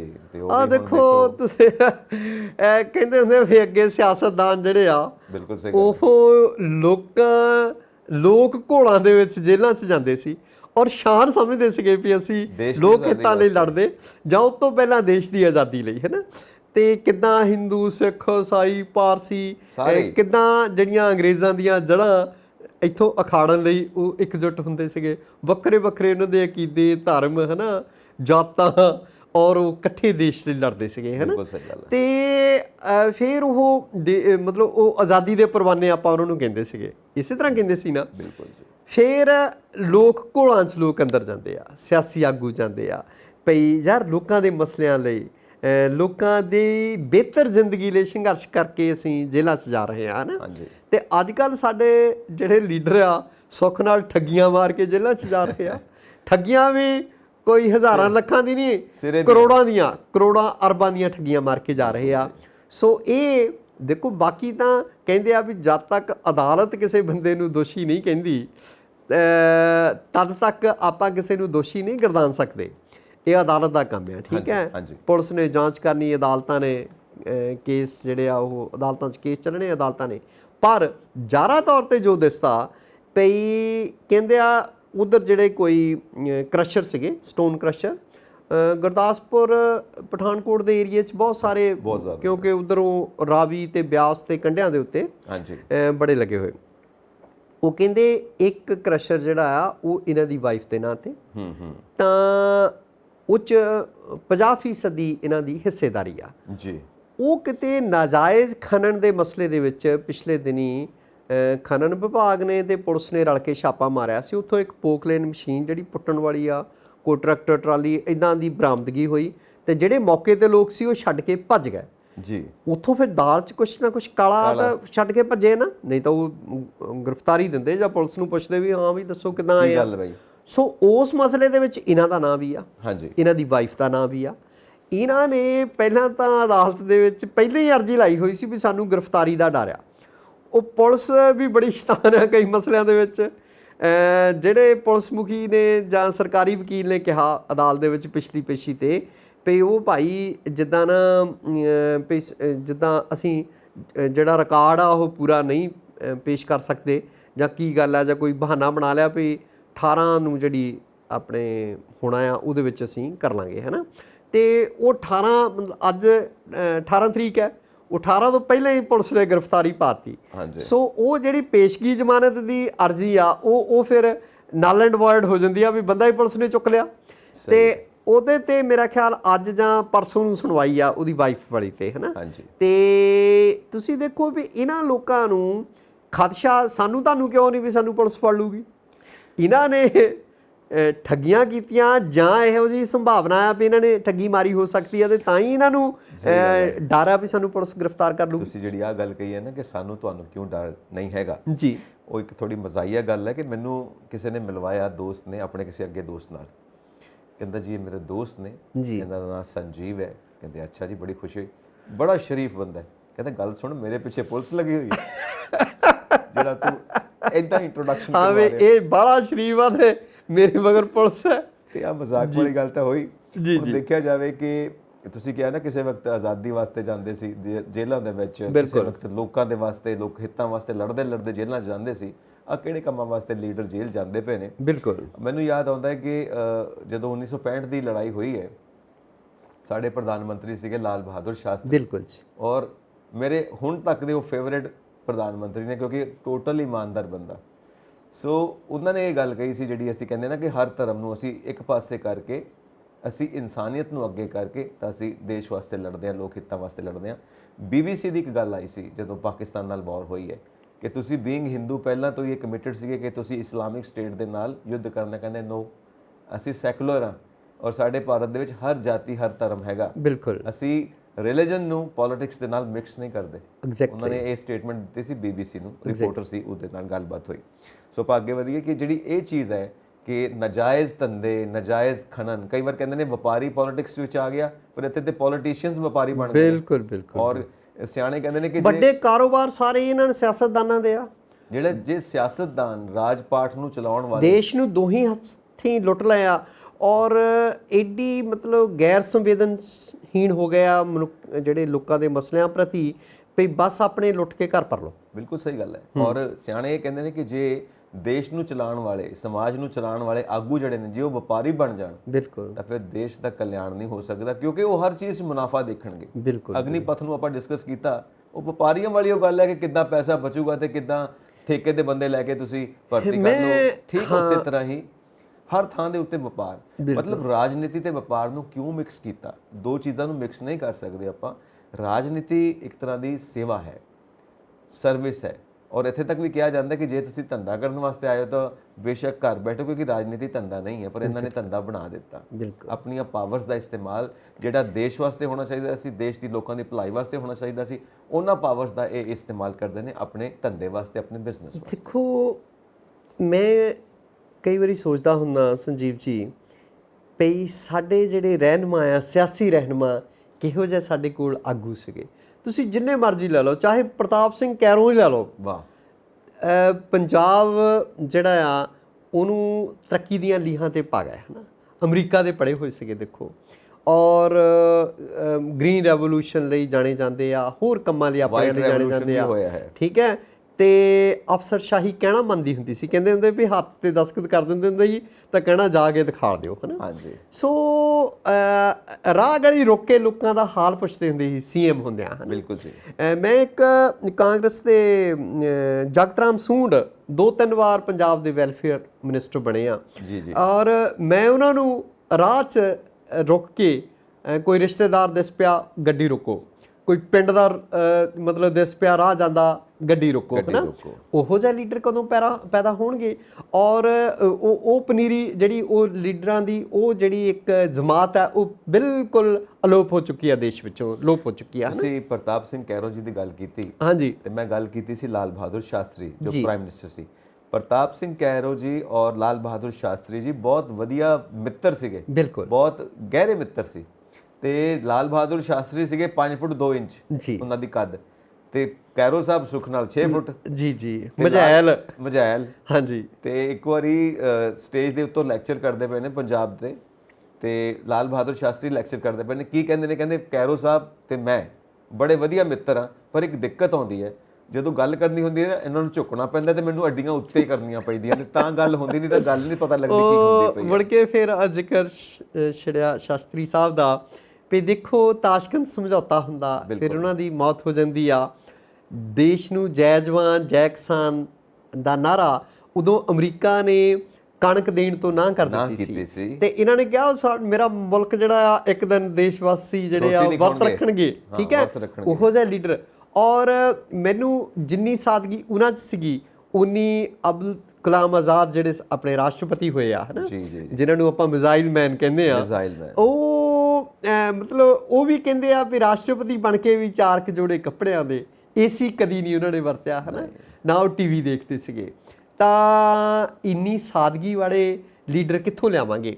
ਔਰ ਕਹਿੰਦੇ ਆ ਵੀ ਜਦੋਂ ਤਾਸ਼ਕੰਦ ਸਮਝੌਤੇ ਲਈ ਚੱਲੇ ਆ ਤਾਂ ਉਹਨਾਂ ਦਾ ਕੋਟ 'ਚ ਕਿਤੇ ਤੁੰਬ ਲੱਗੀ ਸੀ, ਥੋੜਾ ਬਹੁਤ ਫਟਿਆ ਸੀਗਾ, ਤੇ ਉਹਨਾਂ ਦੀ ਮਿਸਿਸ ਨੇ ਰੋਕਿਆ ਵੀ ਤੁਸੀਂ ਬਗਾਨੇ ਮੁਲਕ ਜਾ ਰਹੇ ਆ, ਇੱਕ ਸਮਝੌਤਾ ਕਰਨ ਜਾ ਰਹੇ ਆ, ਤਾਂ ਵੀ ਤੁਸੀਂ ਉਹ ਕਹਿੰਦੇ ਮੇਰੇ ਲੱਖਾਂ ਦੇਸ਼ ਵਾਸੀ ਜਿਹੜੇ ਆ ਉਹ ਭੁੱਖ ਨੰਗ ਨਾਲ ਘੁਲਦੇ ਆ ਤੇ ਮੇਰੇ ਕੋਟ ਨੂੰ ਕੁਛ ਮਾੜਾ ਮੋਟਾ ਤੇ ਸੁੱਖ ਨਾਲ ਸਾਡੇ ਮੌਜੂਦਾ ਪ੍ਰਧਾਨ ਮੰਤਰੀ ਤਾਂ ਵਰਦੀਆਂ ਤੇ ਮਤਲਬ ਲੱਖਾਂ ਕਰੋੜਾਂ ਰੁਪਈਆ ਖਰਚ ਦਿੱਤਾ ਹੋਣਾ ਜਦੋਂ ਤੇ ਗੱਦੀ ਸਾਂਭੀ ਆ, ਹਨਾ।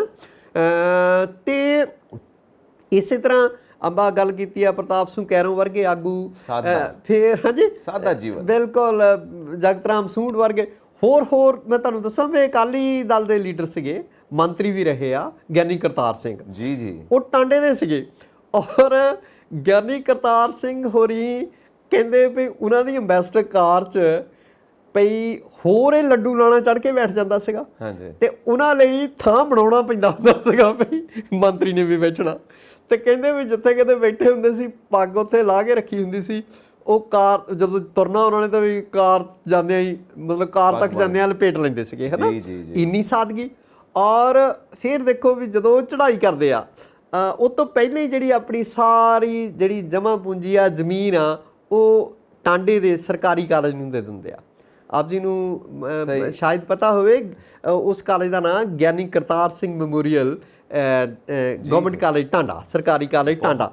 ਔਰ ਦੇਖੋ ਯਾਰ ਯਸ਼, ਉਹ ਲੋਕ ਆਪਣੀਆਂ ਜਾਇਦਾਦਾਂ ਵੀ ਜਿਹੜੀਆਂ ਉਹ ਵਿਦਿਅਕ ਅਦਾਰਿਆਂ ਨੂੰ ਦੇ ਗਏ, ਹਨਾ, ਤੇ ਲੋਕਾਂ ਦੀ ਭਲਾਈ ਲਈ ਕੰਮ ਕਰਦੇ ਸੀ। ਹੁਣ ਤਾਂ ਸਿਆਸਤਦਾਨਾਂ ਨੇ ਇੰਨੀ ਲੀਡਰਸ਼ਿਪ ਜਿਹੜੀ ਆ ਖੁਦਗਰਜ਼ ਹੋ ਗਈ ਆ ਵੀ ਵੋਟਾਂ ਦਿਸਦੀਆਂ ਦੇਸ਼ ਪਵੇ ਢੱਠੇ ਖੂਹ 'ਚ। ਉਹ ਕਹਿੰਦੇ ਨੇ ਨਾ ਕਿ ਜਿਹੜਾ ਪੋਲੀਟੀਸ਼ੀਅਨ ਹੈ ਉਹਨੂੰ ਅਗਲੀਆਂ ਇਲੈਕਸ਼ਨਸ ਦਿਖਦੀਆਂ ਹੁੰਦੀਆਂ ਤੇ ਜਿਹੜਾ ਸਟੇਟਸਮੈਨ ਹੈ ਉਹਨੂੰ ਅਗਲੀ ਜਨਰੇਸ਼ਨ ਦਿਖਦੀ ਹੈ। ਸੋ ਸਾਨੂੰ ਜਨਰੇਸ਼ਨ ਦੇਖਣ ਵਾਲੇ ਸਟੇਟਸਮੈਨ ਚਾਹੀਦੇ ਨੇ। ਔਰ ਸਾਦਗੀ ਦੇ ਉੱਤੇ ਨਾ ਇੱਕ ਬੜੀ ਪਿਆਰੀ ਗੱਲ ਕਹੀ ਹੈ ਕਿਸੇ ਨੇ ਜੀ, ਸਾਡੇ ਗੁਰੂ ਸਾਹਿਬਾਨ ਸਾਨੂੰ ਸਾਦਾ ਰਹਿਣ ਵਾਸਤੇ ਹੀ ਕਹਿੰਦੇ ਨੇ। ਬਿਲਕੁਲ, ਸਾਦਾ ਜੀਵਨ, ਉੱਚ ਵਿਚਾਰ, ਬਿਲਕੁਲ, ਮਨ ਨੀਵਾਂ ਮਤ ਉੱਚੀ, ਹਮੇਸ਼ਾ ਹੀ ਦੱਸਦੇ ਨੇ, ਮਨ ਨੀਵਾਂ ਸਾਦਕਾ, ਸਾਦਾਪਨ। ਸੋ ਇਹਦੇ ਉੱਤੇ ਬੜੇ ਅੱਛਾ ਕਿਸੇ ਨੇ ਕਿਹਾ ਸੀ, it is so simple to be happy but it is so difficult to be simple. That's it. Simple ਹੋਣਾ, ਸਾਦਾ ਹੋਣਾ ਬਹੁਤ ਮੁਸ਼ਕਿਲ ਹੈ, ਬਹੁਤ ਔਖਾ ਹੈ। ਕਹਿਣਾ ਆਸਾਨ ਹੈ, ਬਹੁਤ ਔਖਾ ਹੈ, ਕਿਉਂਕਿ ਸੋਚ ਜਦੋਂ ਤੱਕ ਸਾਦੀ ਨਹੀਂ ਨਾ ਹੁੰਦੀ ਉਦੋਂ ਤੱਕ ਸਾਦਗੀ ਨਹੀਂ ਹੋਣੀ। ਇਹ ਸੋਚ ਸਾਦਾ ਹੋਣਾ ਬੜੀ ਔਖੀ ਗੱਲ ਹੈ। ਬਿਲਕੁਲ। ਸੋ ਹੁਣ ਅੱਗੇ ਆਪਾਂ ਸੋਚ ਸਾਦੀ ਦੀ ਗੱਲ ਕਰਦੇ ਕਰਦੇ ਅੱਗੇ ਤੁਰੀਏ ਤਾਂ ਯੂਨਾਈਟਿਡ ਨੇਸ਼ਨਸ ਨੇ ਇੱਕ ਆંકੜੇ ਦਿੱਤੇ ਨੇ ਕਿ ਹੁਣ ਤੱਕ ਇੰਡੀਆ ਦੇ ਵਿੱਚ ਕਰੀਬ 50 ਲੱਖ ਦੇ ਲੋਕ ਡਿਸਪਲੇਸਮੈਂਟ ਦਾ ਸ਼ਿਕਾਰ ਹੋਏ ਨੇ ਆਪਣੀਆਂ ਜੱਦੀ ਥਾਵਾਂ ਛੱਡ ਕੇ। ਇਹ 2021 ਦੀ ਗੱਲ ਹੈਗੀ ਆ। ਪਿਛਲਾ ਜਿਹੜਾ ਵਰ੍ਹਾ ਸੀਗਾ ਨਾ ਉਹਦੇ ਵਿੱਚ 50 ਲੱਖ ਲੋਕਾਂ ਦੀ ਡਿਸਪਲੇਸਮੈਂਟ ਹਾਂਜੀ। ਜਿਹੜੀ ਮਹਾਜ਼ਰ ਜਿਹੜੀ ਸ਼ਰਨਾਰਥੀਆਂ ਸੰਬੰਧੀ ਸੰਸਥਾ ਆ ਯੂਨਾਈਟਿਡ ਨੇਸ਼ਨਸ ਦੀ, ਉਹਦੀ ਇਹ ਰਿਪੋਰਟ ਆ, ਤਾਜ਼ਾ ਅੰਕੜੇ ਜਾਰੀ ਹੋਏ ਆ ਜੀ ਭਈ ਕੁਦਰਤੀ ਆਫਤਾਂ ਕਰਕੇ ਜਾਂ ਹੋਰ ਕਾਰਨਾਂ ਕਰਕੇ ਮੁਲਕ ਦੇ ਵਿੱਚ ਜਿਹੜੇ ਭਾਰਤ ਦੇ ਵਿੱਚ ਹੀ ਇਕੱਲੇ, ਦੁਨੀਆ ਪੱਧਰ ਤੇ ਤਾਂ ਜਿਹੜੇ ਆ ਬਹੁਤ ਜ਼ਿਆਦਾ ਲੋਕ ਡਿਸਪਲੇਸਮੈਂਟ ਹੋਈ ਆ ਜੰਗਾਂ ਯੁੱਧਾਂ ਕਰਕੇ, ਪਰ ਇਕੱਲੇ ਭਾਰਤ ਦੇ ਵਿੱਚ ਹੀ 50 ਲੱਖ ਲੋਕਾਂ ਦਾ ਇੱਕ ਤੋਂ ਦੂਜੀ ਥਾਂ ਹਿਜਰਤ ਕਰਨਾ ਬਹੁਤ ਵੱਡੀ ਗੱਲ ਹੈ। ਸਾਹਮਣੇ ਆਇਆ ਹੈ। ਰੋਜ਼ਗਾਰ ਵੀ ਕਾਰਨ ਹੋ ਸਕਦੇ ਨੇ, ਬਿਲਕੁਲ, ਕਈ ਕਾਰਨ ਹੋ ਹਾਲਾਂਕਿ ਸਕਦੇ ਨੇ। ਇਹ ਅੱਧੇ % ਤੋਂ ਵੀ ਘੱਟ ਬਣਦਾ, ਪਰ ਫਿਰ ਵੀ 50 ਲੱਖ ਜਿਹੜਾ ਆ ਉਹ ਬਹੁਤ ਇੱਕ ਨਿੱਕੇ ਮੋਟੇ ਜਿਹੜਾ ਕੋਈ ਟਾਪੂਨੁਮਾ ਦੇਸ਼ ਹੋਵੇ ਉੱਥੇ ਇੰਨੀ ਆਬਾਦੀ ਹੁੰਦੀ ਆ, ਹਨਾ, ਬਹੁਤ ਵੱਡਾ ਕਾਰਨ ਹੈ ਇਹ। ਬਿਲਕੁਲ। ਔਰ ਦੇਖੋ ਨਾ, ਅਸੀਂ ਆਪਣੀਆਂ ਜੜ੍ਹਾਂ ਤੋਂ, ਅਸੀਂ ਆਪਣੇ ਕਲਚਰ ਤੋਂ, ਅਸੀਂ ਆਪਣਿਆਂ ਤੋਂ, ਜਿਹੜੇ ਇਲਾਕੇ 'ਚ ਅਸੀਂ ਪੈਦਾ ਹੋਏ ਜਾਂ ਉੱਥੇ ਆ ਕੇ ਸਾਡੇ ਪੁਰਖੇ ਵਸੇ, ਉਹ ਸਭ ਤੋਂ ਜੁਦਾ ਹੋ ਜਾਂਦੇ ਆ ਔਰ ਇੱਕ ਨਵੀਂ ਥਾਂ ਤੇ ਨਵੇਂ ਲੋਕਾਂ ਦੇ ਵਿੱਚ, ਖੈਰ ਹੁੰਦੇ ਤਾਂ ਸਾਰੇ ਆਪਣੇ ਨੇ, ਐਗਜ਼ੈਕਟਲੀ, ਪਰ ਡਿਸਪਲੇਸਮੈਂਟ, ਆਪਣੇ ਆਪ ਨੂੰ ਨਵੀਂ ਥਾਂ ਤੇ ਜਾ ਕੇ ਸਥਾਪਿਤ ਕਰਨਾ ਇੱਕ ਬਹੁਤ ਵੱਡਾ ਚੈਲੰਜ ਹੈ। ਦੇਖੋ ਜਿਹੜੀ ਡਿਸਪਲੇਸਮੈਂਟ ਆ ਨਾ, ਉਹਦੇ ਵੀ ਦੋ ਪਹਿਲੂ ਆ। ਕੁਦਰਤੀ ਆਫਤਾਂ ਕਰਕੇ ਹੋ ਗਈ, ਹਾਂਜੀ, ਜੰਗਾਂ ਯੁੱਧਾਂ ਕਰਕੇ ਹੋ ਗਏ ਜੀ, ਰੋਜ਼ਗਾਰ ਦੀ ਭਾਲ ਦੇ ਵਿੱਚ ਹੋ ਗਈ ਜੀ, ਭਈ ਆਪਾਂ ਕਿੱਦਾਂ ਜਾਂਦੇ ਆ, ਇੱਕ ਜਦੋਂ ਆਪਣਾ ਘਰ ਛੱਡਦੇ ਆ, ਆਪਣਾ ਦੇਸ਼ ਛੱਡਦੇ ਆ, ਦੂਸਰੇ ਥਾਂ ਜਾਂਦੇ ਆ ਰੋਜ਼ਗਾਰ ਦੀ ਭਾਲ 'ਚ, ਰੋਟੀ ਰੋਜ਼ੀ ਲਈ ਜਾਂਦੇ ਆ, ਜਾਂ ਸਾਨੂੰ ਮੁਲਕਾਂ ਦੀ ਵੰਡ ਹੋ ਗਈ, ਪਾਕਿਸਤਾਨ ਤੋਂ ਕਿੰਨੇ ਲੋਕ ਇੱਧਰ ਉੱਜੜ ਕੇ ਆਉਂਦੇ ਆ, ਇੱਧਰੋਂ ਕਿੰਨੇ ਉੱਜੜ ਕੇ ਉੱਧਰ ਜਾਂਦੇ ਨੇ, ਹਨਾ, ਨਵੇਂ ਥਾਂ ਹੀ ਜਾ ਕੇ ਜੜ੍ਹਾਂ ਲਾਉਣੀਆਂ। ਬੰਦਾ ਜਿੱਥੇ ਜੰਮਿਆ ਪਲਿਆ ਹੁੰਦਾ ਉਸ ਧਰਤੀ ਨੂੰ, ਉਸ ਮਿੱਟੀ ਨੂੰ ਸਹਿਕਦੇ ਮਰਦੇ ਲੋਕ ਦੇਖਿਆ, ਹਨਾ, ਆਪਾਂ ਆਪਣੀਆਂ ਅੱਖਾਂ ਨਾਲ, ਸਾਡੇ ਮਾਪੇ, ਹਨਾ, ਮੇਰੇ ਮਾਤਾ ਪਿਤਾ ਅੱਜ ਦੇ ਪਾਕਿਸਤਾਨੀ ਪੰਜਾਬ ਦੇ ਜੰਪਲ ਸੀਗੇ, ਹਨਾ, ਆਪਣੇ ਉਹ ਸਹਿਕਦੇ ਆ ਬਜ਼ੁਰਗ, ਸਾਰਿਆਂ ਕੋਲ ਸਾਧਨ ਨਹੀਂ ਹੁੰਦੇ ਜਾਣ ਦੇ, ਮੁੜ ਕੇ ਆਪਣੀ ਜੰਮਣ ਭੋਏ ਨੂੰ ਦੇਖਣ ਦੇ। ਸੋ ਜਿਹੜੇ 50 ਲੱਖ ਲੋਕ ਸਾਡੇ ਦੇਸ਼ ਦੇ ਵਿੱਚ ਹੀ ਅੰਦਰੂਨੀ ਹਾਲਾਤ ਕਰਕੇ ਇੱਕ ਤੋਂ ਦੂਜੇ ਥਾਂ, ਆਪਾਂ ਦੂਰ ਕੀ ਜਾਣਾ, ਜੰਮੂ ਕਸ਼ਮੀਰ ਆਪਣੇ ਨਾਲ ਦਾ ਸੂਬਾ ਆ ਜੀ, ਠੀਕ ਆ, ਪਠਾਨਕੋਟ ਤੋਂ ਗਾਂਹ ਜਿਹੜਾ ਆ ਉਹ ਲਖਨਪੁਰ ਦੇ ਬੈਰੀਅਰ ਤੋਂ ਜੰਮੂ ਕਸ਼ਮੀਰ ਸ਼ੁਰੂ ਹੋ ਜਾਂਦਾ, ਬਿਲਕੁਲ, ਜੇ ਇੱਧਰੋਂ ਵੀ ਜਾਣਾ ਹੋਵੇ। ਕਿੰਨੇ ਕਸ਼ਮੀਰੀ ਪੰਡਿਤ ਜਿਹੜੇ ਆ ਉਹ ਕਦੋਂ ਦੇ ਉਜੜੇ ਹੋਏ ਆ, ਵਜ੍ਹਾ ਜੋ ਵੀ ਮਰਜ਼ੀ ਰਹੀ ਹੋਵੇ, ਹੈ ਨਾ, ਤੇ ਹੁਣ ਮੁੜ ਕੇ ਉੱਥੇ ਵਸਾਉਣ ਦਾ ਯਤਨ ਕੀਤਾ ਜਾ ਰਿਹਾ, ਫਿਰ ਗੋਲੀਬਾਰੀ 'ਚ ਕਈ ਲੋਕ ਮਾਰੇ ਗਏ, ਉਹ ਫਿਰ ਜੰਮੂ ਵਾਲੇ ਪਾਸੇ ਆ ਗਏ, ਕੋਈ ਦਿੱਲੀ ਬੈਠਾ, ਕੋਈ ਜੰਮੂ ਬੈਠਾ, ਕੋਈ ਕਿਤੇ ਬੈਠਾ, ਕੋਈ ਕਿਤੇ ਬੈਠਾ। ਇੱਕ ਨਾ ਬੜਾ ਅੱਛਾ ਲਿਟਰੇਚਰ ਹੈ ਜੀ, ਜਿਹੜੀ ਇਹ ਡਿਸਪਲੇਸਮੈਂਟ ਨਾਲ ਜੁੜੀ ਹੋਈ ਗੱਲ ਹੈ। ਉਹਦੇ 'ਚ ਇੱਕ ਪਰਿਵਾਰ ਇੱਦਾਂ ਹੀ ਇੱਕ ਥਾਂ ਤੋਂ ਉੱਜੜ ਕੇ ਦੂਜੀ ਥਾਂ ਤੇ ਜਾਂਦਾ, ਤੇ ਰਸਤੇ 'ਚ ਨਾ ਉਹਦੇ ਮਾਤਾ ਜੀ ਫੌਤ ਹੋ ਜਾਂਦੇ ਨੇ, ਉਹਨਾਂ ਦੀ ਡੈਥ ਹੋ ਜਾਂਦੀ ਹੈ, ਮਾਰੇ ਜਾਂਦੇ ਨੇ, ਤੇ ਹੁਣ ਉਹ ਵੱਡਾ ਹੋ ਚੁੱਕਾ ਹੈ। ਤੇ ਉਹ ਬੜੇ ਅੱਛੇ ਲਿਟਰੇਚਰ ਹੈ। ਉਹਦੇ 'ਚ ਇੱਕ ਉਹਨੇ ਲਾਈਨ ਬੋਲੀ ਆਪਣੇ ਡਾਇਲੌਗ ਦੇ ਵਿੱਚ, ਕਹਿੰਦਾ, ਜਿਨ੍ਹਾਂ ਲੋਕਾਂ ਨੂੰ ਮੈਂ ਪਿਆਰ ਨਹੀਂ ਕਰਦਾ ਸੀ ਉਹਨਾਂ ਦੇ ਚਿਹਰੇ ਮੈਨੂੰ ਸਭ ਯਾਦ ਨੇ, ਜਦੋਂ ਮੈਂ ਉੱਥੋਂ ਉੱਜੜ ਕੇ ਆਇਆ, ਨਿੱਕਾ ਜਿਹਾ ਸੀ ਉਦੋਂ, ਮੈਂ ਆਪਣੇ ਪਰਿਵਾਰ ਨਾਲ ਆਇਆ, ਪਰ ਆਪਣੀ ਮਾਤਾ ਜੀ ਜਿਹਨੂੰ ਮੈਂ ਸਭ ਤੋਂ ਜ਼ਿਆਦਾ ਪਿਆਰ ਕਰਦਾ ਸੀ, ਮੈਂ ਉਹਨਾਂ ਦਾ ਚਿਹਰਾ ਭੁੱਲ ਚੁੱਕਾ, ਮੈਨੂੰ ਉਹਨਾਂ ਦਾ ਚਿਹਰਾ ਯਾਦ ਨਹੀਂ ਹੈ, ਸਿਰਫ ਪਿਆਰ ਯਾਦ ਹੈ। ਉਹਨੇ ਆਪਣੇ ਆਪ ਦੇ ਵਿੱਚ ਬਹੁਤ ਵੱਡੀ ਸਟੇਟਮੈਂਟ ਹੈ, ਮਾਂ ਦੇ ਨਾਲ ਜੁੜੀ ਹੋਈ ਸਟੇਟਮੈਂਟ। ਸੋ ਇਹ ਹੈ ਡਿਸਪਲੇਸਮੈਂਟ ਜਿਹੜੀ ਹੋਈ ਹੈ ਉਹਨਾਂ ਦੇ ਦਿਲ ਦੀ ਗੱਲ, ਦਰ ਬਦਰ ਹੋਣਾ ਨਾ ਜੀ, ਉਹਦੀ ਵਜ੍ਹਾ ਜੋ ਵੀ ਮਰਜ਼ੀ ਹੋਵੇ ਜੀ, ਉਹ ਇੱਕ ਟੀਸ ਦਿਲਾਂ 'ਚ ਦੱਬੀ ਜਾਂਦੀ ਆ, ਤੇ ਜਿਹੜੀ ਸਾਰੀ ਹਯਾਤੀ ਉਸ ਮਨੁੱਖ ਦੇ ਅੰਦਰ ਟਸ ਕਰਦੀ ਰਹਿੰਦੀ। ਬਿਲਕੁਲ ਸਹੀ ਗੱਲ ਹੈ ਜੀ। ਔਰ ਅਸੀਂ ਇੱਕ ਚੀਜ਼ ਛੱਡ ਗਏ ਹਾਂ, ਜਿਹੜੀ ਉਹ ਅਸੀਂ ਗੱਲ ਕਰ ਰਹੇ ਸੀ, ਜਿਹੜੇ ਮਹਾਨ ਕੰਮ ਹੋ ਰਹੇ ਨੇ ਦੇਸ਼ ਦੇ ਵਿੱਚ ਭ੍ਰਸ਼ਟਾਚਾਰ ਦੇ। ਬਿਲਕੁਲ, ਆਪਣੇ ਫਾਰਮਰ ਜਿਹੜੇ ਸਾਬਕਾ ਸੀਐਮ ਨੇ ਚੰਨੀ ਸਾਹਿਬ ਜੀ, ਉਹ ਵੀ ਰਡਾਰ ਤੇ, ਵਿਜੀਲੈਂਸ ਦੇ ਰਡਾਰ ਤੇ ਨੇ। ਬਿਲਕੁਲ, ਕੋਈ ਵੱਡੀ ਗੱਲ ਨਹੀਂ, ਕੱਲ ਨੂੰ ਸਾਬਕਾ ਸੀਐਮ ਜਿਹੜੇ ਆ ਉਹ ਵੀ ਅੰਦਰ ਦੇ ਦਿੱਤੇ ਜਾਣ ਚੁੱਕ ਕੇ। ਬਿਲਕੁਲ, ਉਹਨਾਂ ਦਾ ਰਿਸ਼ਤੇਦਾਰ ਤੇ ਰਿਸ਼ਤੇਦਾਰ ਤਾਂ ਪਹਿਲਾਂ ਹੀ ਹਾਲੇ ਵੀ ਜੇਲ੍ਹ ਦੇ ਵਿੱਚ ਹੀ ਆ। ਸਰਦਾਰਨੀ ਉਹਨਾਂ ਦੀ ਦਾ ਭਾਣਜਾ ਆ ਸੁੱਖ ਨਾਲ, ਬਿਲਕੁਲ ਜੀ, ਮਾਸੜ ਜੀ ਆ ਉਹਦੇ ਇਹ ਲੱਗਦੇ, ਤਾਂ ਉਹ ਦੇਖੋ ਕਿੰਨੀ ਨਗਦੀ ਮਿਲਣੀ, ਕਰੋੜਾਂ ਰੁਪਈਆ।